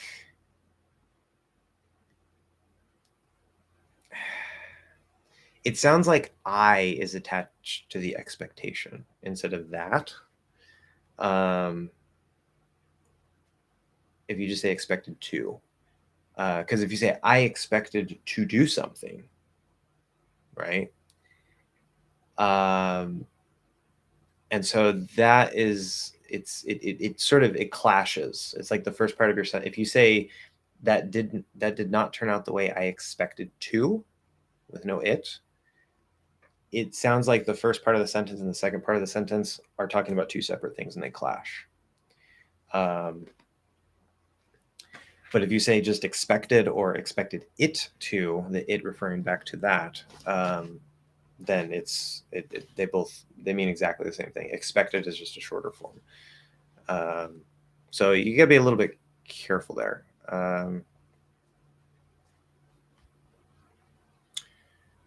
B is going to depend on exactly what you're talking about.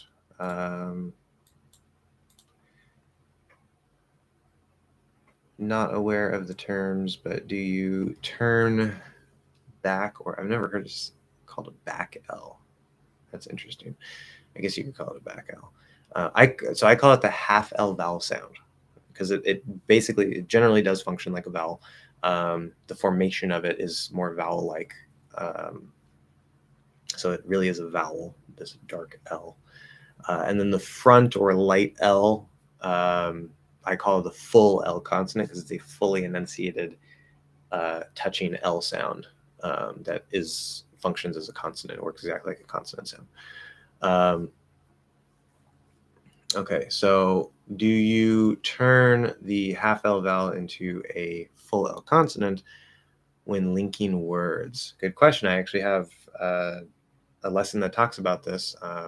There's 2 lessons that you can look up. One is the 4 general rules of linking. I might have to put English hacks somewhere in there for it to pop up. And then there's the 4 big exceptions, which aren't actual exceptions. They just seem like exceptions based on the 4 general rules. Go away, I don't care.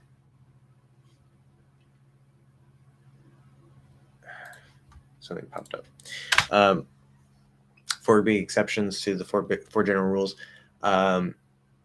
And that's because the way that I've categorized and formulated this to make it really simple for you, the 4 general rules take care of most linking rules.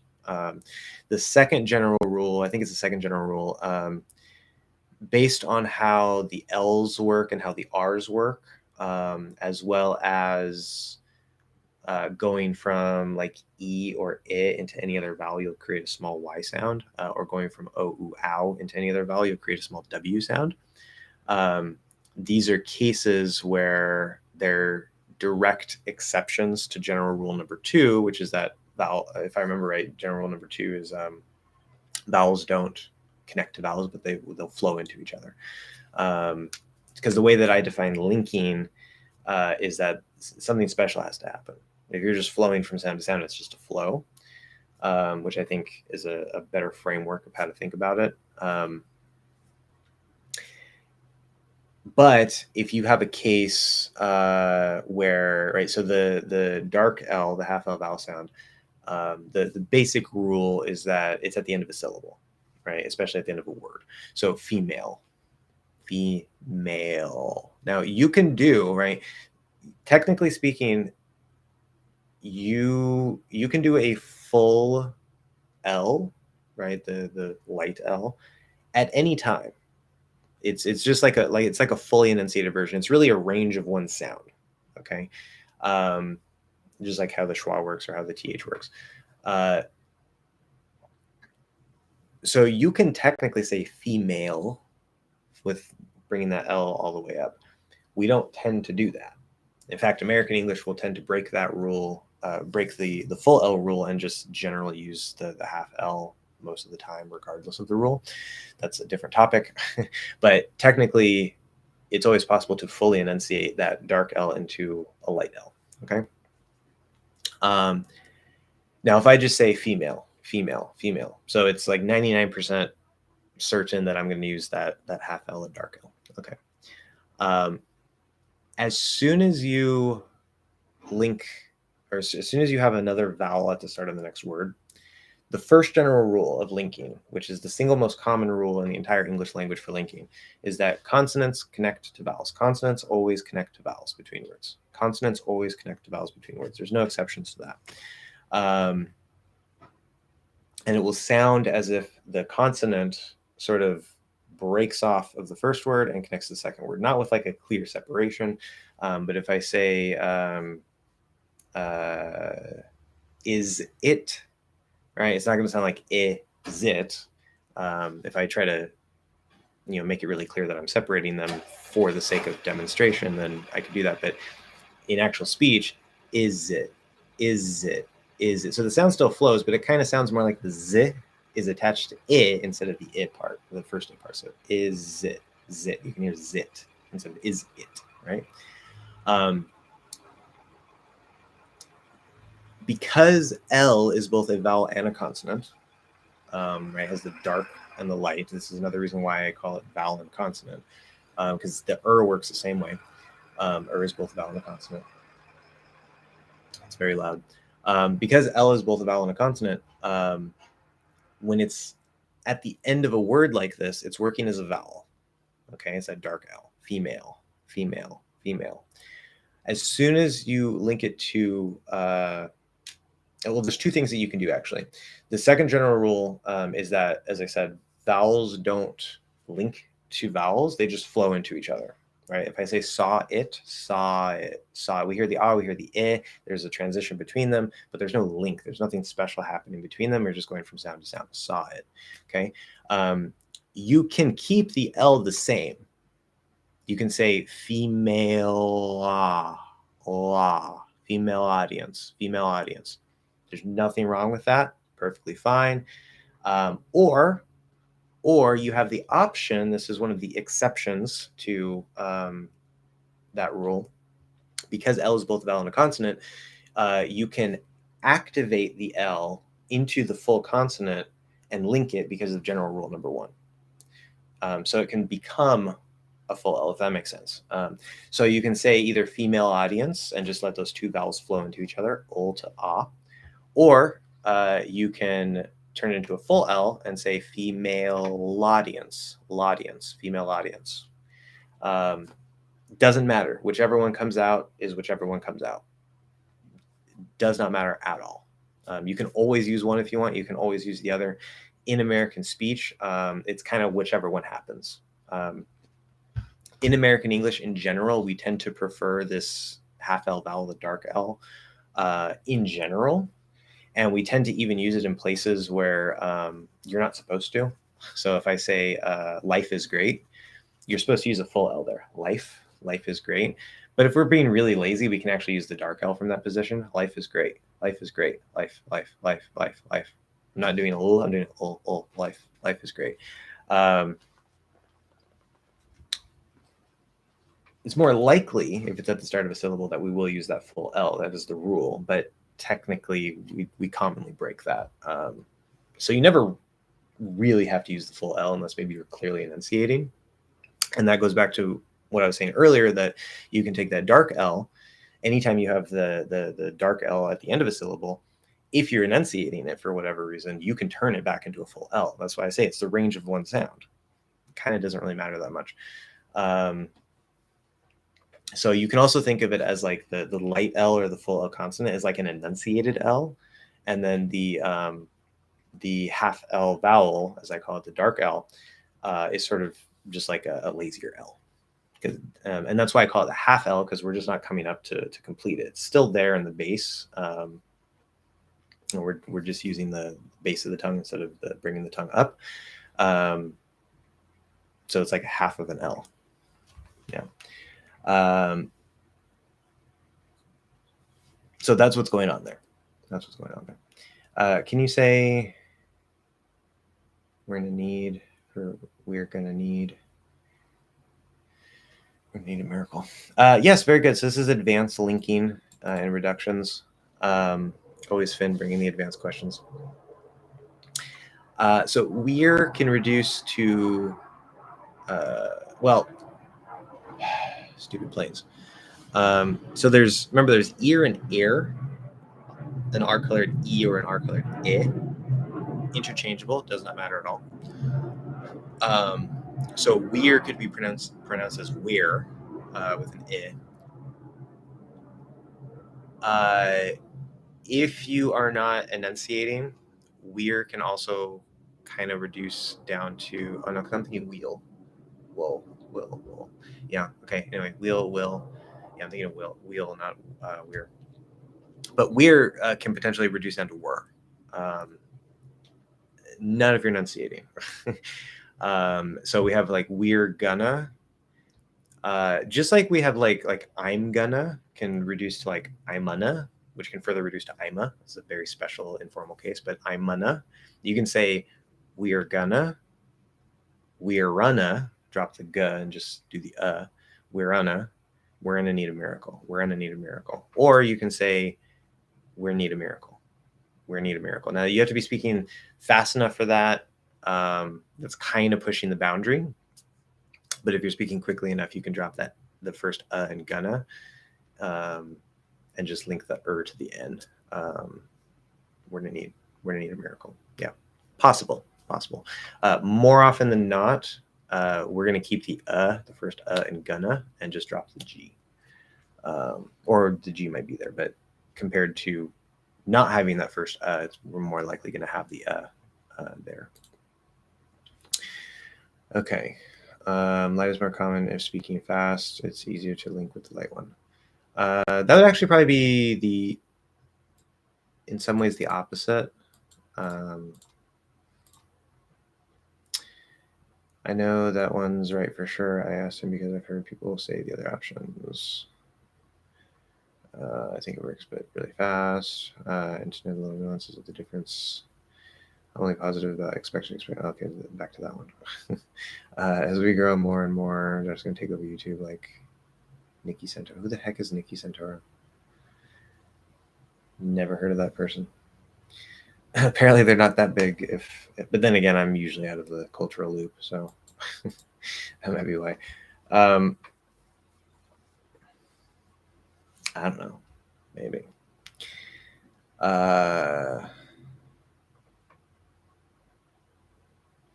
Painting is light. What? Etroxylon. Erythroxylon. Our resident transformer has returned. Why does the word intonation not follow the NT plus vowel rule since the second syllable is not stressed?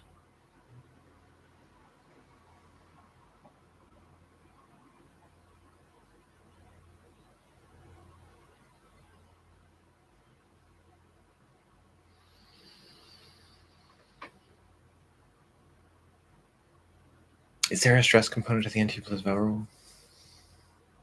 Probably. I don't think that's required. Okay. Why does the word intonation not follow the NT plus vowel rule?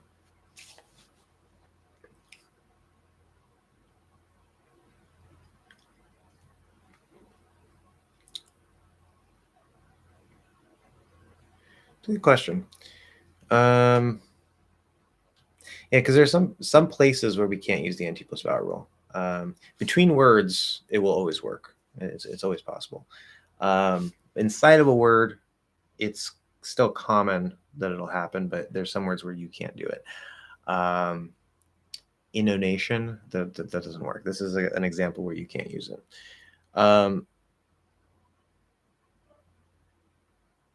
My assumption would be because tone is the root of the word. And that includes the T. That would be my assumption. We're adding the in before it, we're adding the ation before it, and we know that the stress pattern, there are probably exceptions to it, but the general stress pattern for words that have ation have the stress on the A, right? Information, intonation, explanation, et cetera, et cetera, et cetera. So that's getting the stress because that pattern usually gets the stress instead of the tone, but tone is still the root, because when we talk about intonation, we're talking about how are we using tone, right? And so because it's part of the root, and it's like if you take that out, you don't have the word anymore. So we need to hear that T. It's a part of the root, part of the core of the word. That would be my explanation. I don't know if that flies in the face of anything else because I'm horrible at thinking of specific examples. So if you can find evidence contrary to my theory, feel free to offer that and we can further explore, but that would be my guess. Because O is not intonation. Well, you can actually, because the tone is not stressed, you can actually say "t." You don't have to say intonation. That's fully enunciated. We'd actually probably say intonation. So you can reduce it. Yeah.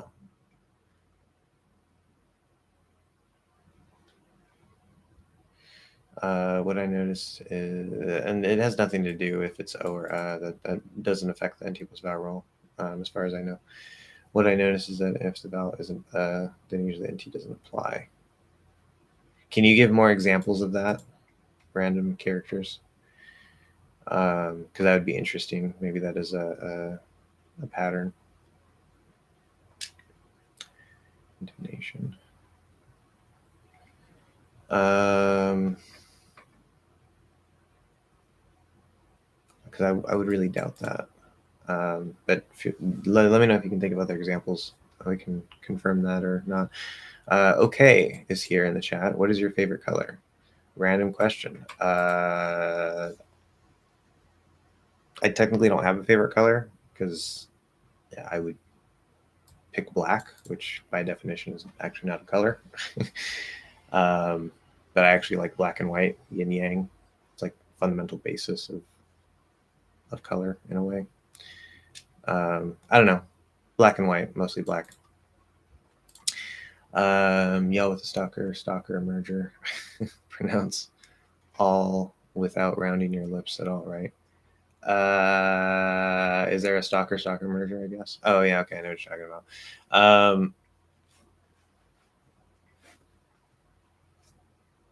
Is that a thing?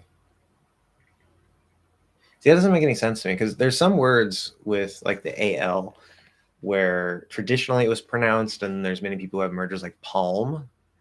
Many people say palm. And that's one thing. But then there's words like walk that I cannot imagine a native speaker saying walk. Like I don't see how that can be a merger because like there is no walk. Like it's not a word. I would be extremely shocked if I ever heard a native speaker say that. So anyway, that aside, do we pronounce all without rounding the lips? All. I'm not rounding my lips, so I guess so. Who would round their lips for all? All. Oh, I think okay. So yeah, I don't think it's stalker merger. Are you talking about cot merger? Because if you don't have the cot merger, then I can imagine the sound that is used in all is probably the all sound, and then it's being colored with the L, and so that would explain the lip rounding. It has nothing to do with the word all. Maybe I'm wrong on exactly what's going on there, but I think that would be a better explanation. So yeah, because the cot merger doesn't have the lip rounding, then we don't round our lips when we L color. There's no reason to because we never round our lips for ah. Of course, as I said before, just to clarify, because you're probably going to notice it, those with the cot merger, such as myself, we will sometimes unmerge without realizing it. It's a natural thing that can happen sometimes. So sometimes you'll see me say, instead of on, you'll see me say on with a little bit of lip rounding. It happens. You don't have to do it. It's just something that can happen for us with the merger. But doesn't normally reduce to us since it's not stressed. Yeah, well, that's what I was saying for intonation. I think that could work. Things I don't pay attention much when I listen, so less common words are hard to recall how they're being said. If I say it out loud, O sounds better than in intonation. Yeah, because that's a fully enunciated version. Oh my god, chat moved again. Where was I? I'm gonna run out of time again, guys. We're running out of time, and I am not caught up. As usual, I see Jonathan's here. So far behind. I think random characters needs to stop blowing up the chat because this is a little bit of a problem.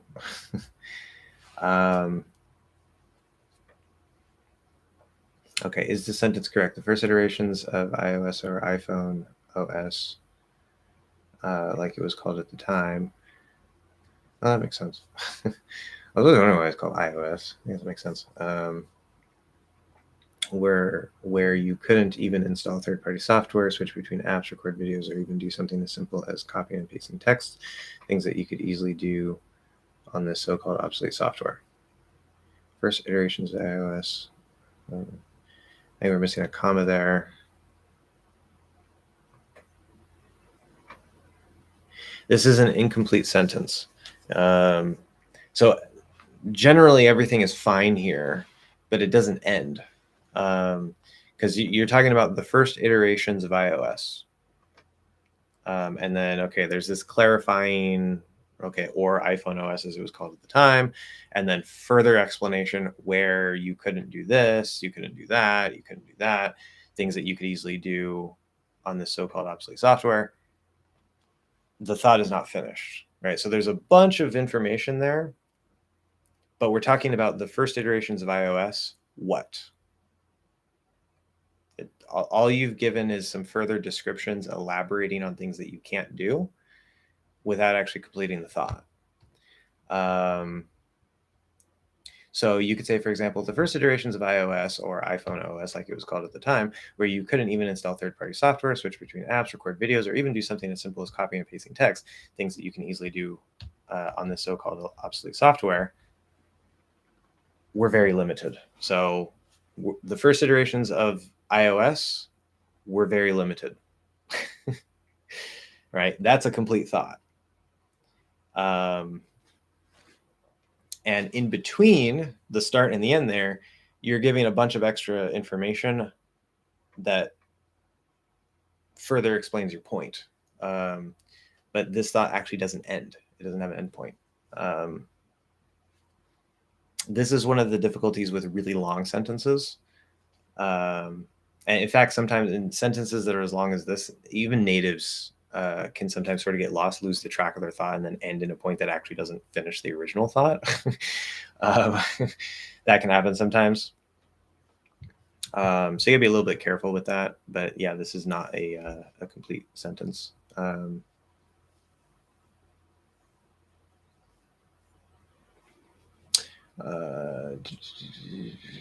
Great words.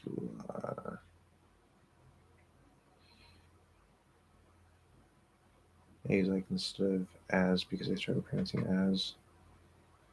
As is easy. You say as. As. I know the as the hard part. um,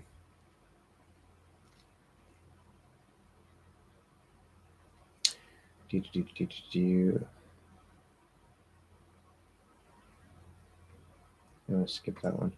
According to English, most people are using the CH pronunciation instead of the normal one. So get you is common for get you and gets you. That's kind of surprising. I mean, for get you with no S, I would 100% agree with that. Sounds a little more informal, but it's a very, very common thing. If it also applies to gets you, then I guess it does, but that's surprising. And I still wouldn't recommend it. Well, you don't want to do a stop T. If you do a stop T, you're going to separate the sounds. Get you, which that is a possibility of how you could pronounce it. That's fine, but yeah, okay. So either do a stop T or merge. Yeah, we already talked about that earlier. D-O-T.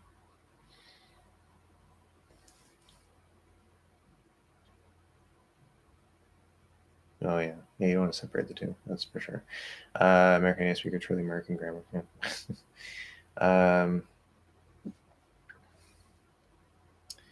Yeah, I would need an assistant for that. I don't have time to make a whole blooper channel based off of the streams.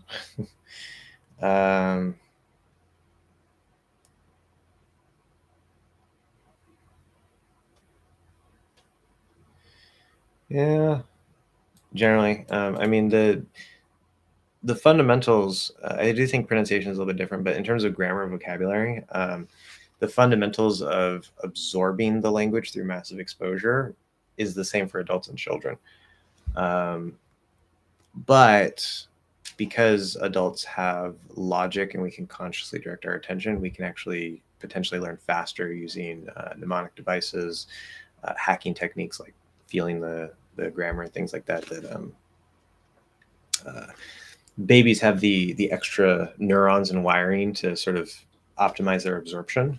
But it still takes years, right? That's the thing. It's like, oh, we think it's so simple, but yeah, it's like it's not like as soon as you're born, you're immediately speaking. No, it takes years. And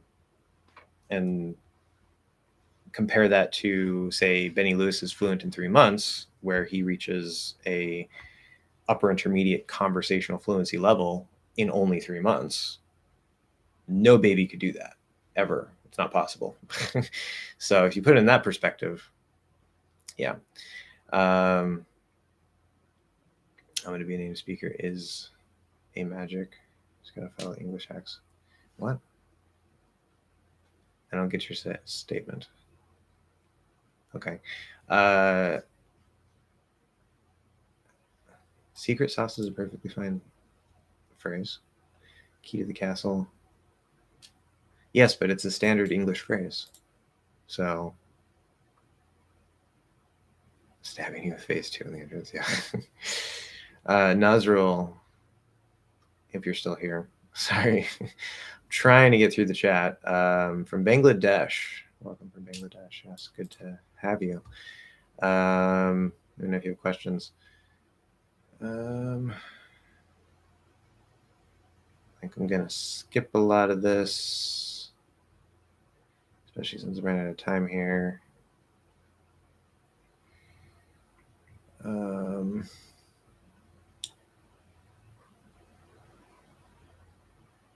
Jonathan, hello, welcome. Yes.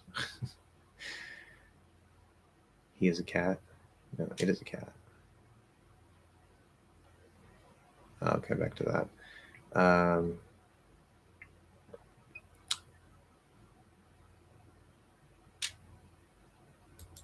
Okay, yeah, that would work.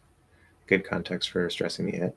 Do you think the fact that sounds in American English are more open is what makes teachers tell their students to speak more from the chest? Sorry if you already answered it. Yeah, so I think I know that at least in terms of Rachel's English, who I think is the first person that probably started talking about that.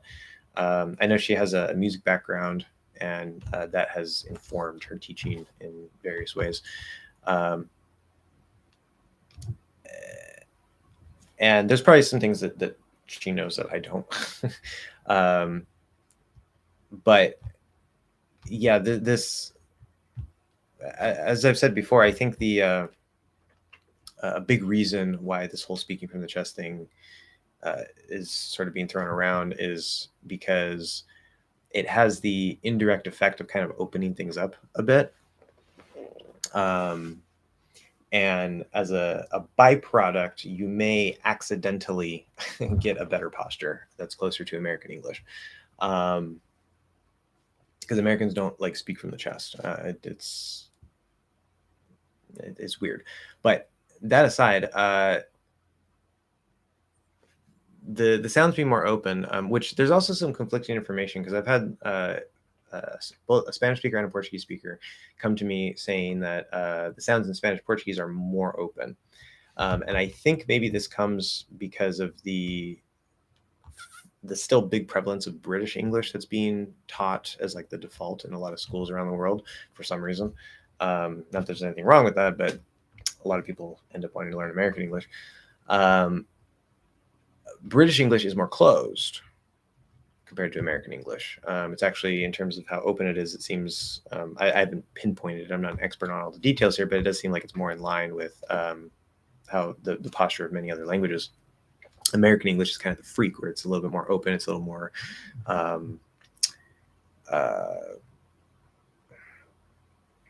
not pushed forward, when it's sort of settled back a little bit in a way. The throat might be held a little bit differently depending. And so if you try to speak from the chest, you naturally tend to kind of open up a bit more. So if I'm kind of trying to speak maybe from down here more, I feel like my throat is kind of maybe opening a bit. My mouth kind of wants to open just a little bit more maybe. And I don't think it's necessarily like a cause and effect thing, but it can be a trigger that kind of helps you to open things without realizing that you're opening things. This is one reason why I disagree with the approach, because you're getting the result that you want by accident, instead of actually going in and learning how to feel and control your vocal tract. So the fact that a lot of the sounds are more open, we have a lot more space in the mouth. I wouldn't even necessarily say that the sounds are more open necessarily. It's just that we tend to have more space because our center of gravity is is lower. Our jaw is more open. We tend to place that nice, good, clear sound right in the middle of the tongue, and it just sort of sits there. So we have a lot of space, and we tend to keep a lot of space.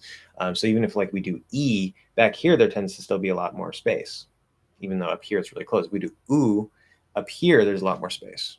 So we tend to keep a certain amount of space, more or less, in the mouth, compared to, say, British English or another language that is already more closed and doesn't have a lot of space to work with to begin with. So maybe there's a link there. I don't know how other teachers are thinking, and again, there's probably things that other people know that I don't, and that's fine. But maybe it could be part of the reason. I don't know. I think that has nothing to do with languages, I think. Well, I don't know if I would say nothing to do, but in terms of American English, I would say it has nothing to do with it for sure. It just probably is more of a public speaking thing. That is definitely true. There's the effect of the chest in singing. There's the effect of the chest in public speaking, projecting, things like that. That is definitely true, yes. That's also another reason why I think maybe they talk about speaking from the chest, because you'd also tend to get more airflow, which you don't have to speak from the chest to get more airflow. It's sort of another like lazy, accidental way to do it, or to try to get the result without actually knowing what you're doing.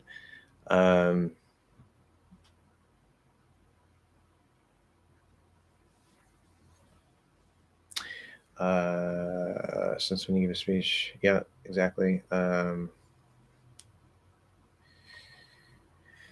think sounds and let alone language have nothing, not proper use of let alone there. I think sounds and maybe language in general have nothing to do with what part of the body you use when you speak. It's the same across languages.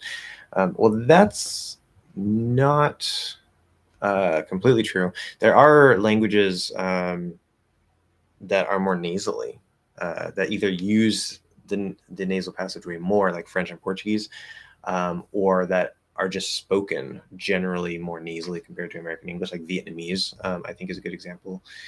So when you have a lot of Vietnamese speakers coming to English and they're trying to speak English, they still have this like really high type of sound that sounds very nasally. So there is relatively some truth to like speaking from here, speaking from here, speaking from here. But within the context of American English, like as I've said before, when I'm speaking right now, like if I try to feel my chest, my throat, or whatever, or my nose, I feel most of my vibrations coming from my throat. And I even saw Rachel's English do one of the chest, speaking from the chest videos she was talking about, and she gave an example. I forget what she said or what she was doing, but she did one where it was labeled as, okay, from the chest, from the throat, from the nose, and the one where she did from the chest and the throat, they both sounded perfectly fine to me. They both sounded completely natural, completely native. When she went up here into the nose, then it was like, okay, yeah, that's too nasally. Most Americans don't speak that way. That sounds a bit unnatural. So that's another reason why it doesn't make much sense to me. But depending on the language, some languages are more nasally. And maybe there are some languages that actually do legitimately speak more from the chest, but American English isn't one of them. Language is shaping the mouse. I do strongly believe, based on my experience, regardless of where the voice comes from, even if a language like, say, Vietnamese is maybe more nasal, regardless of that, I do believe that 90% of everything is in the tongue. It's the way that you hold the tongue by default, and then the way that you manipulate the tongue going from sound to sound to sound, and how you hit those sounds. The throat is important to some degree. The placement, like the nasality or non-nasality, is important to some degree. Like if I try to speak Vietnamese and I wasn't up here, it would probably sound unnatural to a Vietnamese speaker. I don't know.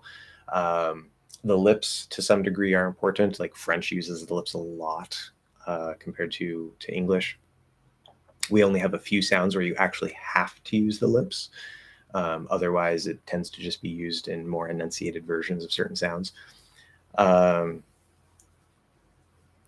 So it's there's other factors, other pieces that are part of the puzzle, but 90%, in my opinion, is in the tongue and being able to manipulate and control the tongue in like pinpoint ways. Like, can you manipulate this, say up and forward slightly, without the rest of your tongue moving? Right. That's the type of thing that you need to do in order to master an accent in a language.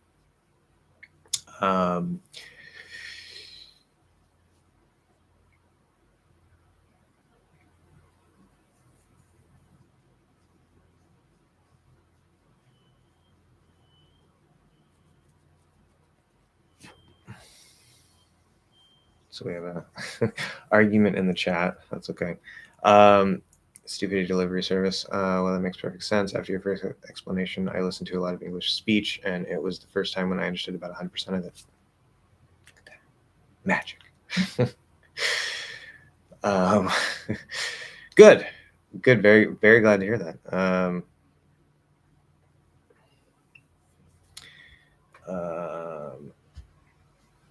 Let's so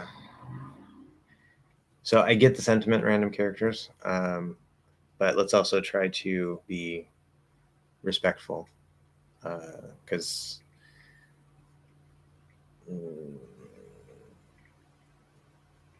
even if we disagree, that doesn't mean that we should be disrespectful. Okay, but after I tried to apply that different vowel lengths to what I was hearing, that 100% understanding magically disappeared. Interesting. Very interesting. That makes a lot of sense to me. I guess you just have to get rid of the false gods at some point. Yeah, exactly. So this is another reason why this is a phrase we have, the why I rail against, meaning like I strongly push against or fight against, why I rail against some of these concepts like the vowel length and whatever, because it's, again, even if it's linguistically like meta accurate, true, within the context of American English, as I said, it causes problems because of how American English works, how the rhythm works, and all that stuff. And so it doesn't really matter what's objectively true. It matters how the language works. And some things I just disagree with, like the whole like kid, where the I is shorter before the T or whatever. It's an illusion. But part of the reason why I rail so much against all this stuff is because it's not just that, oh, okay, you're giving this information and then you go and listen to the language and it, like things just don't seem to match up, but it can actually, based on what you've learned and what you're trying to listen for, what you're trying to perceive based on what you were taught, can actually filter, because your brain is trying to pay attention to what you were taught. And if you're taught something that doesn't seem to match the way the language actually works, then you're putting a filter through your brain and through your ears, and you're listening for the things that aren't actually there, right? And so it's actually this information is actually distorting your perception of how the language actually sounds. So that's why I think it's important. It's not just a matter of splitting hairs or theory or whatever. There's actual real implications to the way that this stuff is taught. So I'm very glad to hear that feedback from you, because this just further helps to validate my perspective.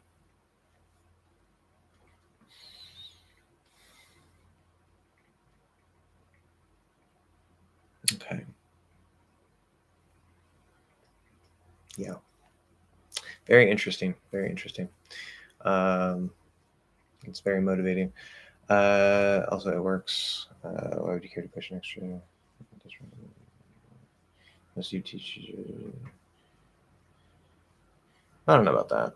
I mean, a lot of YouTube teachers. I mean, to even come on YouTube and start making videos, it's terrifying at first. Like, you're really uncomfortable and everything. I very much doubt it's that simplistic. I know what you're saying, though. No, there's a lot of these teachers have years of experience. I do think that to some extent, a a lot of teachers, I'm not talking about YouTube teachers specifically, but just like teachers in general, there's a lot of regurgitated information based on theory. This isn't just in language learning. This is in like if you're learning programming or music or whatever. Things are way too academic and theoretical, and that's one of the biggest problems with learning new skills in the traditional academic system. Is there's way too much theory and not enough actual like practical reality of like perceiving what's going on and understanding the pieces of what's going on rather than just the description of supposedly what's there. And people mistake the description for the reality, like grammar, right? Grammar rules. If you can memorize all the grammar rules 100%, pass a C2 level test, have like better grammar knowledge than most natives, and yet still not be able to have a basic conversation because all you did was learn a description of the language and you didn't actually practice using the language. And then, of course, if you do use all of those rules 100% correctly 100% of the time, you're going to sound unnatural because natives don't actually speak that way. We don't follow all the rules all the time. So you don't want to, whether it's pronunciation, grammar, or whatever, you do not want to learn a description. Sometimes the description can be very useful for big things like how to use verb tenses and things like that. That's very, very useful. Some of the theory is very applicable and very real and useful, but a lot of it needs to just be ignored and thrown out the window. I think about 10 to 20% of what is traditionally taught academically for skills is actually relevant for the skill building itself. You should spend most of your time working on that 10 to 20% in practice, in reality, and ignore the rest. Maybe as you get more advanced and you're actually curious about the inner workings of things from like an academic perspective, there's nothing wrong with going in and exploring that and deepening your understanding of the theory and stuff. But even within the theory, there's people who disagree with certain things, right? So it's not like everything is like, even if like one theory is generally accepted, it doesn't mean it's the correct way. It just means that a lot of people accept it. And that has nothing to do with the reality of this particular language that you're learning, right? Focus on what is actually coming into your ears and how you're actually producing the language, and less on trying to learn all the theory, because the theory is not going to help you very much anyway. And I think that's a common trap that a lot of teachers in many different fields fall into. It's too academic, way too copy, paste, repeat, regurgitated nonsense. Not that all of it is that way. I'm not saying the teachers on YouTube do that, but it's there to some extent, and I try to avoid that. When I first started teaching, I kind of fell into that as well. And the more that I learned about skill building, the more that I learned about language learning specifically, the more I started to focus a lot on the practical reality. That's why I say focus on your ears, not your eyes, when you're focusing on sounds and all this stuff. Why I don't like the IPA and things like that. It's because I've seen the negative effects of too much theory. You can literally waste 10 years or more when it would have only taken you 6 months to a year to reach your goal. That's the kind of nonsense I'm trying to save you guys from. I think the only transparent and accountable teachers are Josh and Dowsa. I don't trust these teachers much. I don't know. I do definitely think, if nothing else, like there's no way that you're gonna have multiple millions of subscribers if there's not some truth to what you're saying.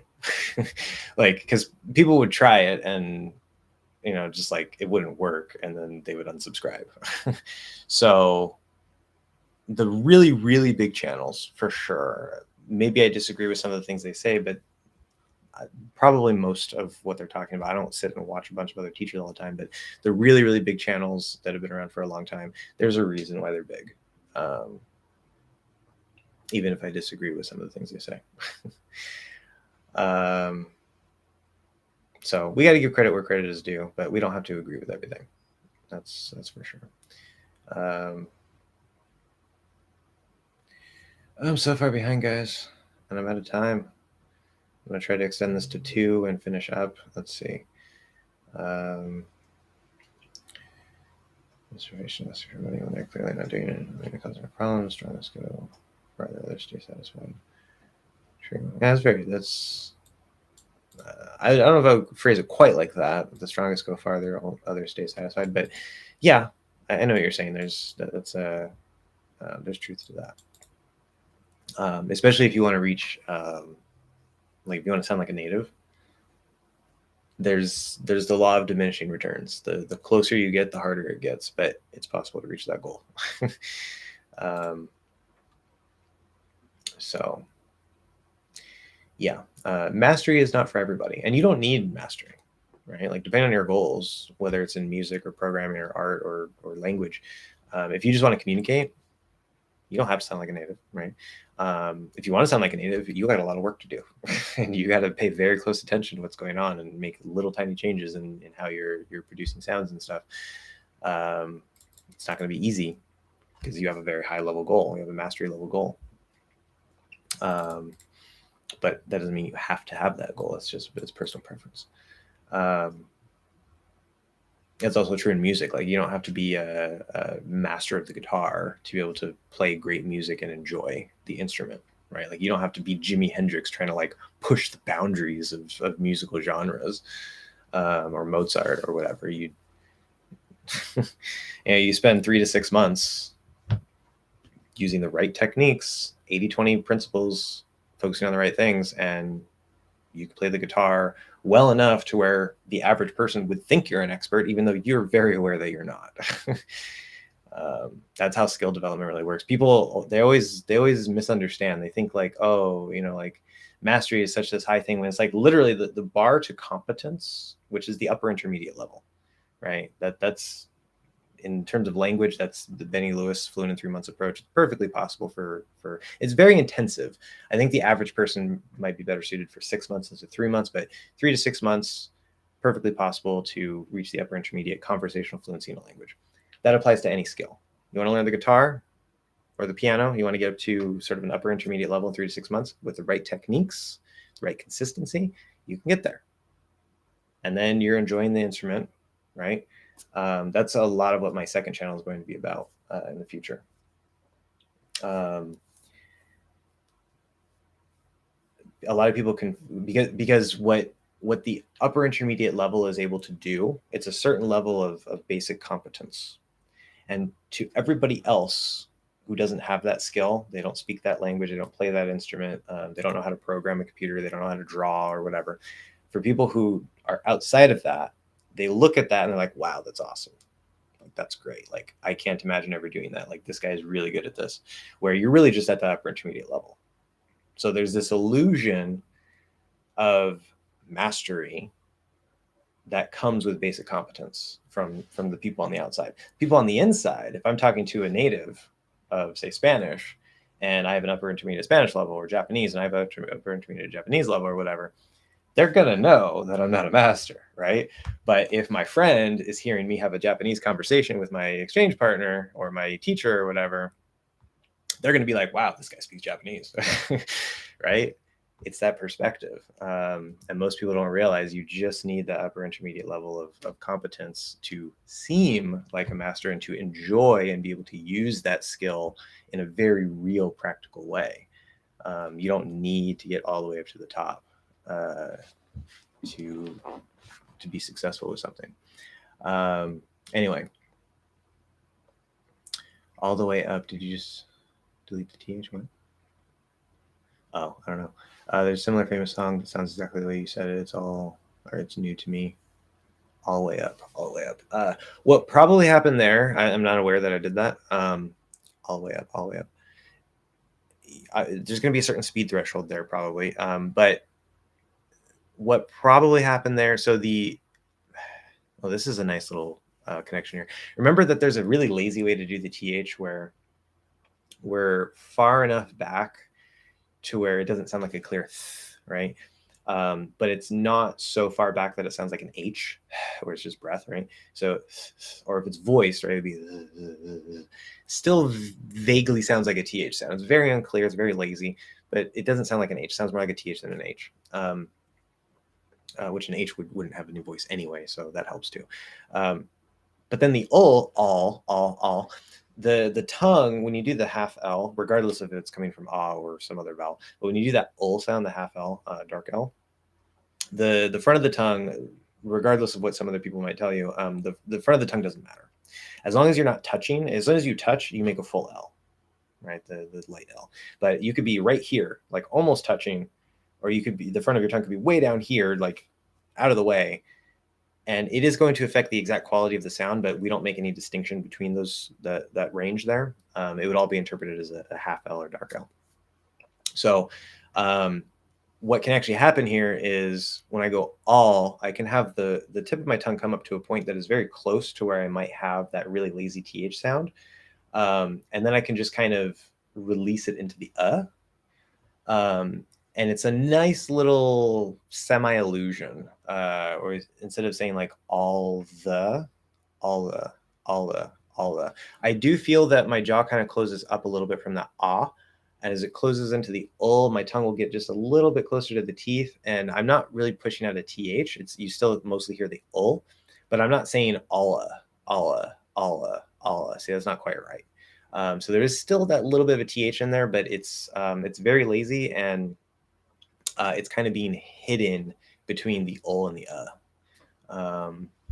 so it's not dropped or deleted necessarily. It's just hidden, kind of. That's a bit of an advanced technicality of how the sounds can sort of flow together. And it's more prone to use a th nonetheless. Yeah, using a th will sound clearer, of course. From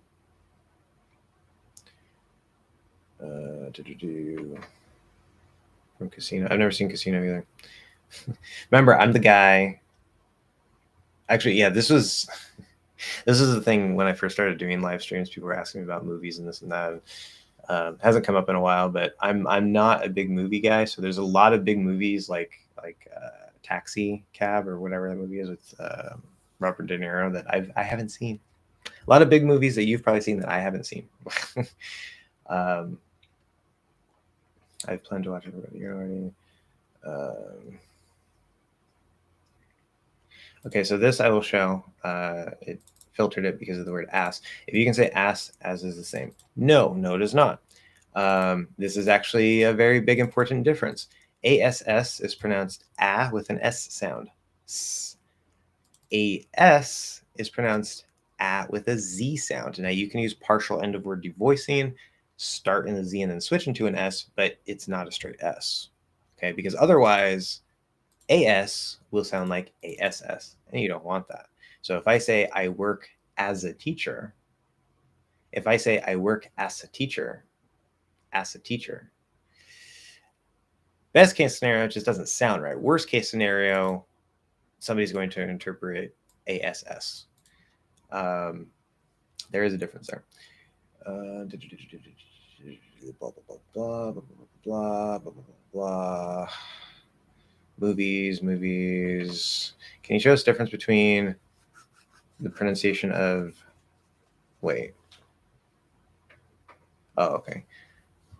Ma'am, man, and men.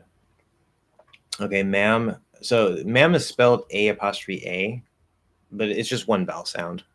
It's just like man is M-A-N. Ma'am, the pronunciation of ma'am, M-A', is just this. It's just ma'am.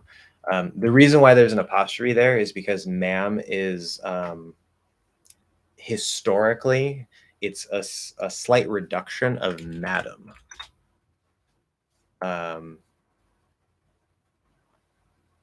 So it's the same thing as madam, just without the D. Although when we say madam, it does change the pronunciation of the second vowel. So here's just ma'am. It's just one vowel sound. Ma'am, man, men. First one uses a plus m, ma'am. Second one uses a plus n, man. The third one uses the vowel, not a, plus n, men.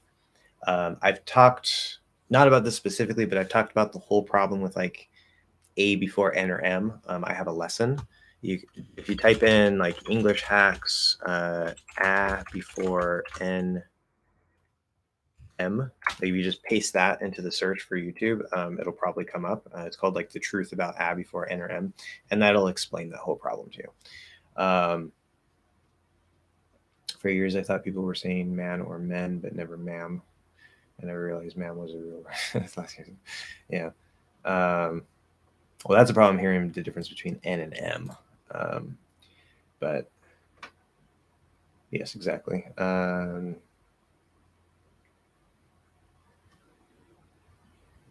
I mean, yeah, kind of, sort of. I see why you would say that. Ma'am is just it's a polite way to refer to. It's not necessarily specialized or uncommon. In casual speech, we don't tend to use it, yes, but if you're like at the store or something, the person who's working there, if you're a female, they'll probably either going to refer to you as miss or ma'am, one of those two. And then if you're a guy, they'll call you sir. So, yeah. How do you pronounce words ending in THS? Okay, so I've talked about this before in the live streams. I don't have a video on it. There's two ways. One is, well, technically there's more than two ways, but we'll keep this simple. So with the THS, if there's an N before it, that does affect things a little bit, like in months. But if it's just a THS, so mouths. Now, mouth, the plural, the singular is th, it's a voiceless TH. Mouth. If you use mouth as a verb, like to mouth off, we tend to make it voiced instead of as a noun, like my mouth. When we're using the plural with the S, you can say mouths or mouths, voiced or voiceless TH, it doesn't matter. If you use the voiced TH, it's going to change the S into a Z sound. Mouths, mouths. Either way is fine, but there's also the Dental Trd replacement of the TH sounds, which you can look that up if you haven't heard about that before. I have a whole lesson on the range of the TH sound. So you can also say mouths, mouths. So you're pushing the S through the dental T position, mouths. That's another common way to say it. If there's an N before it, like in months, that becomes the default most common way that we pronounce it. It's more like NTS, except we're not saying months. You could do it that way too, but you do months. Kind of doesn't really matter in that case, because there's not actually a T there. We're just pushing the S through that position. So there's variation depending on different things, but there's multiple ways to pronounce that. If you heard of the yes sir means yes ma'am, yeah, yes ma'am would be for females. I can't catch up, guys. I can't catch up. I have no idea where I am. Okay, Alan Miranda, welcome. Trying to catch up to everybody. Sorry if you've been here waiting for a minute. Are American and British schwa and reverse V, upside down V, exactly the same? No, they're not the same. For the upside down V, I'm not sure. It probably doesn't sound exactly the same, but I can guarantee you 100% the schwa is not the same. And that has to do with the mouth posture. This is the British schwa sound, especially the one that they use to replace like the at the end of a word, like water. It sounds a lot more like the Russian schwa, because again, I'm not an expert on all the exact details here, but based on my experience and my research so far, the mouth posture of British English is much closer to the mouth posture of Russian. American English seems to be sort of a weird freak one compared to many languages. So American English is more open. Okay. Now, if you do a true reduced schwa, like a linguistic definition of a schwa, this little tiny sound, then they're going to be basically the same. But if we're talking about not the upside down V would be even farther down. I'm talking about just like a sort of a clear schwa, not a really short but a okay. So in British English, that would be like when they say maybe like wata. Okay. The schwa sound in British English and Russian English, because the tongue seems to be slightly pushed forward, they're spoken maybe from a little bit farther forward. To my ears, it seems as if like it is a schwa sound. It still sounds like a schwa sound, but it doesn't sound exactly American. It has a very slightly different quality. In Russian and British English, it sounds as if the schwa is still, sort of in the same place, but it feels like it's slightly fronted, probably because the tongue is slightly pushed forward, and it almost sounds like it's slanted in a way, if that makes sense. So it's sort of like it's sort of fronted, and like the tongue has a little bit of a different angle or shape to it. Where in American English, because our mouth is more open, British English has a jaw that's more closed. They tend to speak more with a bit of a closed jaw. Of course, if they're enunciating, if they're saying like jaw, all right, they might open more, but the default placement or position of the jaw tends to be more closed compared to American English, which is more open. Okay, more open, more like this. Russian and British English, they're going to be more like this, a bit more closed. Now, in reality, it's a small difference, but the effect it has inside the mouth is very big. So I'm trying to kind of demonstrate without exaggerating, but you should get the point.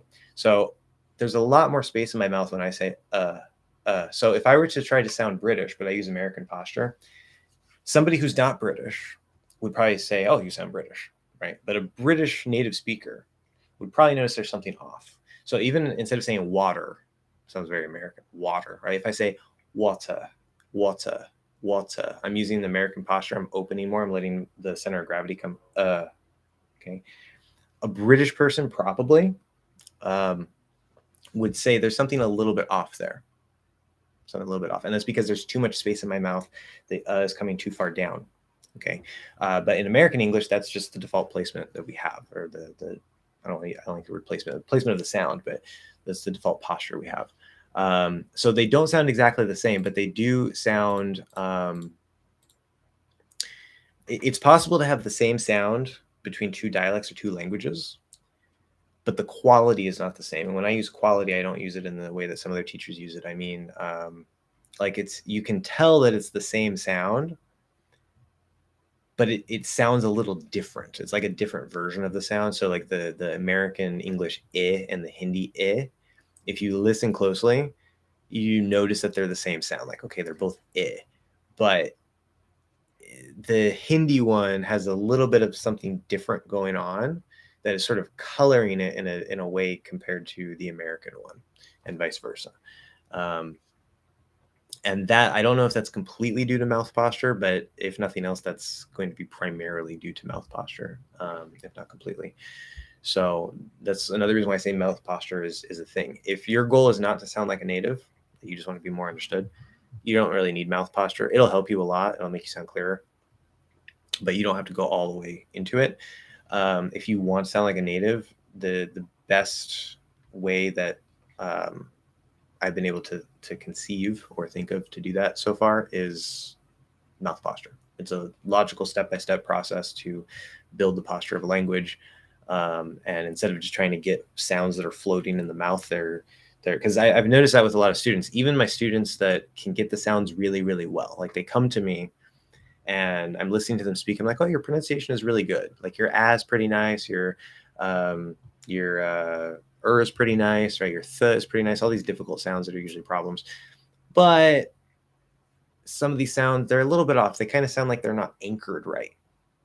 Okay. And that's because the mouth posture is present throughout the whole flow of speech. It doesn't matter what sound you're making. It doesn't matter how you're transitioning from sound to sound. That center of gravity in the mouth posture is always there in some way. And if you don't have the right mouth posture, then you can get really close, really, really close to a lot of the sounds.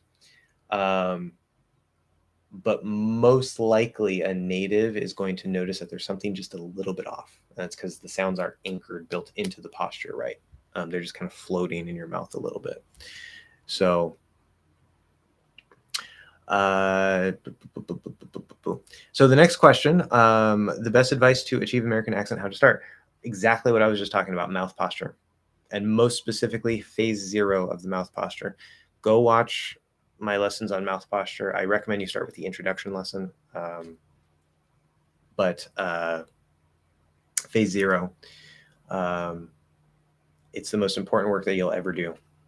I guarantee you, 100%. After that, I'm not done with the mouth posture lessons. I'm still exploring and developing techniques around it with some students. But in the future, that will be a complete little course that you can follow along with, and whatever. But mouth posture, mouth posture, mouth posture. That's my best advice, my single best advice, mouth posture. And if you do nothing else, do phase 0. Make sure that you can pass all the checkpoints in phase 0. And successful THS.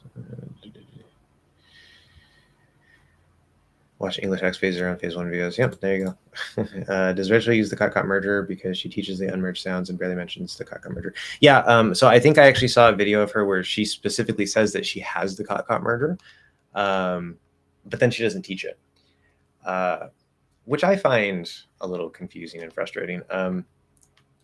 But because the cot merger isn't just a Western thing. Number one, historically, it's the West is probably the largest region historically that has used it, but also like where she's from, if I remember right in the video I saw, I think it's like Pennsylvania or something. That was part of the country that also was developing the cot merger, so it wasn't just in the West. And so she has the cot merger, but she doesn't teach it. And apparently the reason why she doesn't teach it, as far as I understand, is because she's trying to teach this neutral accent, which, as I've talked about before, and as I have a whole lesson on, General American English is an umbrella of several accents that generally sound neutral and generally sound mostly the same. So there is no one neutral accent. And the neutral accent that most teachers teach you is semi-fake anyway. It's nobody really actually speaks it natively. So I get why she might choose not to teach it, but I don't understand, like, why not, especially since the cot merger is becoming the American pronunciation. Like, over the last several decades, it's becoming more and more across the country the way that natives are speaking. Why not teach it? Especially since it's easier. You only have to learn one sound instead of two. It doesn't make any sense to me. I don't get it. So whatever. They naturally speak with a merger, which is fine, but I feel bad that it's misleading for beginners. Yeah, and it just further perpetuates this idea that, like, there's one neutral accent. Like, oh, this is how you have to learn if you want to sound American or if you want to sound neutral. It's like, no, you don't. It's not how the American accent works. Because if that were true, then Canadians wouldn't be under the umbrella of General American either. Most Canadians, but they are. So most Americans, with the big exception of the South, there's a couple pockets here and there, New York or whatever. Even a lot of people from New York will sound generally neutral, but obviously there's New York City has lots of different accents and stuff. So aside from certain pockets and aside from the South being the really big area that's an exception, most Americans, West, Middle, Eastern, Northern, Southern, right? South is Central South to Southeast. But then even Florida is a bit of an exception too, because Florida is farthest southeast that you can go, pretty much. It is the farthest southeast that you can go. And the Florida accent, although they do have a little bit of an accent, kind of, sort of, they sound generally neutral. So Florida sort of breaks out of that, and they sound General American, where, like, they don't sound like they're from the South necessarily, right? They'll sound more like me. So it's called General American for a reason. I'm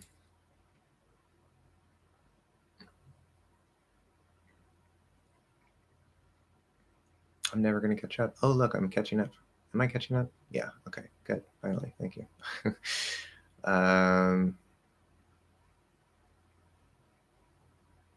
What's the best advice to achieve American accent? How to start? Yeah, so I answered that. I know. Sorry you had to repeat it. I'm trying to catch up. I try to go sequentially here through the chat. Yes, good. So we have that. Mouth posture, mouth posture, mouth posture. I meant vowel for at in both words. Consonants. Oh, I see. Yeah, the vowel. Yeah, you need to specify the vowel is the same, because if you say everything is the same, that's not right. Sounds so American. Woda? That is Woda. Oh, water. Okay, I see. Yeah, yeah. That's the other thing, because there is some there are a few Americans, like say a little bit more of like a New Yorker area type accent, like that Boston. I'm from Boston, right? And say water, right? Obviously, there's some things that aren't quite general American, that aren't quite British, but the N, right, water, because they just like British English, the Boston accent, if I remember, I think it's Boston accent. Um, they don't say the ers like British people do, right? So, but if you listen to the way that they do it, it doesn't sound exactly the same, right? So they might flap the D instead of doing a T, right? Like in British English, they do the T. But if you listen to the actual end vowel sound, it's not exactly the same. And that's because they're using more of that American mouth posture. It's more open, even though they have a clear accent there, and their mouth posture is probably a little bit different than general American. It still seems to be generally more open than British English, and that's probably creating the big difference in the end sound. Um,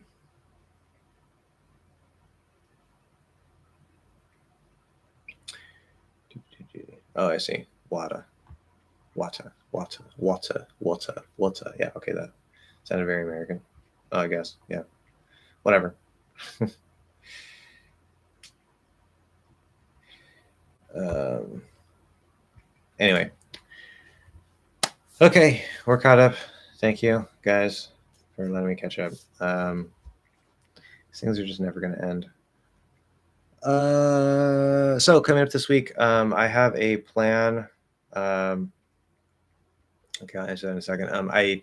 So I'm working on the intonation, as you know. If you haven't seen my posts recently in the community YouTube posts, the intonation lesson is coming out to be like 3 or 4 hours long, and so I'm gonna divide it into smaller videos. First one should be done either tonight or tomorrow night. And I'm going to try to finish that whole series of videos over this week. They're all still going to be relatively kind of long. Like I don't expect any of them to be less than 10 minutes. Maybe none of them will be less than 20 minutes. I don't know. So yeah, it's going to take a little bit of time to edit and go through, but I'm hoping that I can finish what was going to be that big masterclass into a series of videos through this week. So you should expect several videos, hopefully, if everything goes well. And then hopefully I can be done by the end of next week with this intonation masterclass series. And then we're going to move on from there. So there's this American YouTuber who speaks Japanese like he's a native. He really pushes for shadowing. I don't think he ever focuses on mouth posture stuff. What's the best approach for shadowing? Can you shadow and also work on posture?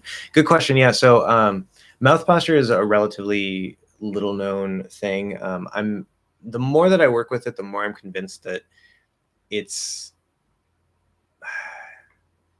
probably the best way, like the most effective and step-by-step way to go about it. I push a lot for shadowing too. I'm really big on shadowing. I've talked about shadowing a lot in the past. I've used shadowing myself in language learning. Shadowing is super powerful and super important. And there's different ways that you can do shadowing, et cetera, et cetera. Obviously, there are people who have managed to develop a native or near native accent without ever encountering the concept of mouth posture. I don't know exactly. It's either A, mouth posture isn't the only way.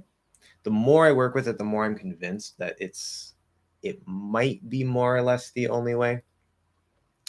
So either A, it's not the only way, or B, if you're shadowing right, if you're really paying attention and you're making little micro adjustments to how you're making the sounds, and you're trying to get as accurate and close as possible to what you are shadowing, indirectly, maybe not 100%, maybe not in as direct or as thorough of a way, But it could be that if you're shadowing right and you're doing a lot of it, you end up building the mouth posture anyway, right? Because, like I was saying, if you say in American English or in Hindi, or if you say in American English or in British English, you'll recognize them as the same sound. But if you listen closely, they have a little bit of a different quality to them, a different coloring based on the dialect or the language.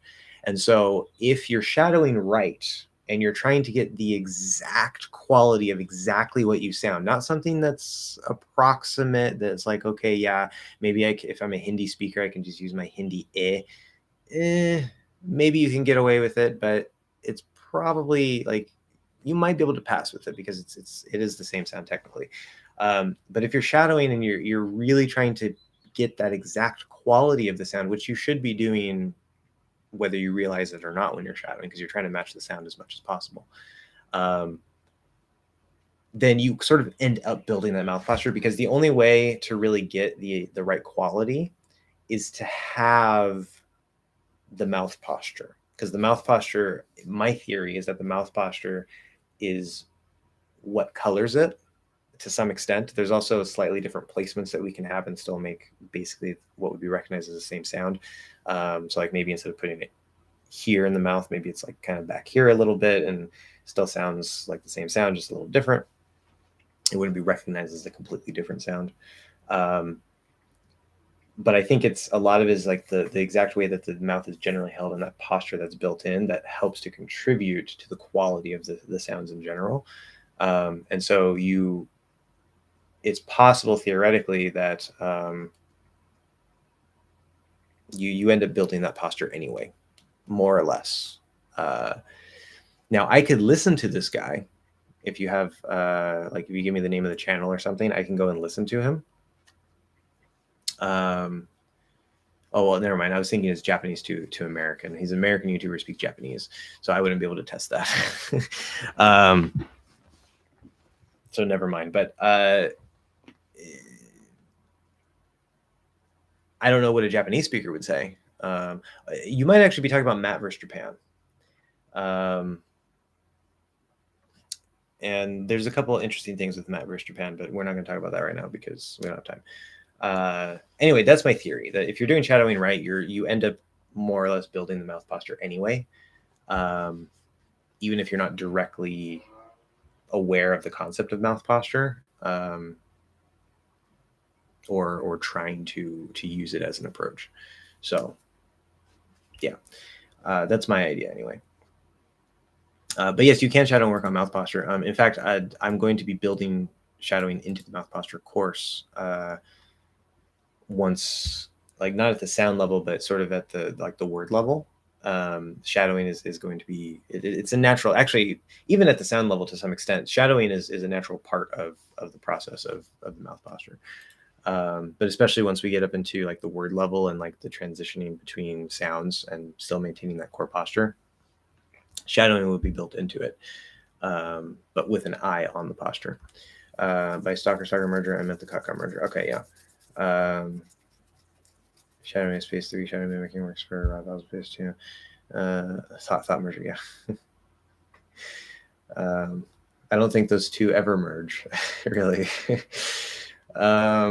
Jokes. Anyway, my God, guys, I need to go. We can't keep blowing up the chat. That is a good point. Random characters. If you're just blindly trying to repeat, you're not going to get the result.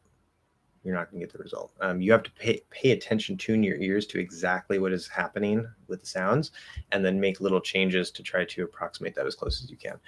There's a right way to do shadowing. There's a wrong way to do shadowing. A lot of the shadowing content on YouTube that I've seen, because there's not a whole lot, but a lot of what I've seen is just like, oh, I'm going to read this thing and I want you to repeat after me. No, I mean, you could use that as a reference and shadow right, but the way that it seems to be presented is just like, just repeat after me and you'll magically sound more like a native. It's like, it doesn't work that way. Does not work that way. I think shadowing should inherently entail a detailed speech analysis. Yes, that is the right way to do shadowing, yes. As in honing in on the sounds as opposed to thinking you heard it right and just going with it. Yes, absolutely, because your ears might not be right. ear training is a part of the process, which ear training is always the first step before more or less anything. One of the great things about the mouth posture that I've been discovering is that it actually helps train your ears as well. It's almost like the ear training is built into the mouth posture process. You actually kill two birds with one stone, which is awesome.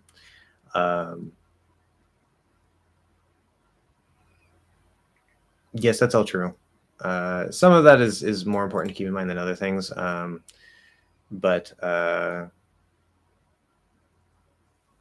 yeah, talking about like the pitch, stress, intonation, breath, draw. Blah, blah, blah, blah, blah, blah, blah, blah. Dogen, yeah. Yeah, that's right. Yeah, Matt. I forgot about Dogen, yeah. Joey, I don't know who Joey is. Yeah, Matt versus Japan and then Dogen. Dogen's fantastic. Shadowing, mimicking is a waste for a beginner. I wouldn't completely agree with that. There's a use of shadowing for beginners. In fact, if it's when I come up, I don't know about the YouTube version of my beginner course, but the beginner course that I've always wanted to make as like a sort of a self-study published manual of sorts has shadowing built in from day one in some sense. So yeah. I'm struggling to better my accent in French. Hey, the sounds are different, but I can't make them. I wonder how I managed to make English sounds. Yeah, that's an interesting thing. I noticed that too when there's new sounds in other languages, because my ears are generally pretty good where my ears will map the sounds onto my tongue. And it's not always 100% foolproof. Sometimes I don't even necessarily hear the sounds, or I'm not like a god or anything, but usually my ears will be able to pick up the sound. It'll be able to map the sound to my tongue. But then when I try to get my tongue to do that, it doesn't work. And that's because for me, in that particular sound that I've never done before in that particular language, I've never made my tongue do that particular shape or that particular tension of, whatever. And so even though my ears will say, oh yeah, it's going to feel like this, but then I don't have the physical ability to reproduce it. I have to sort of practice on getting my tongue to develop that fine-tuned muscle for that particular sound.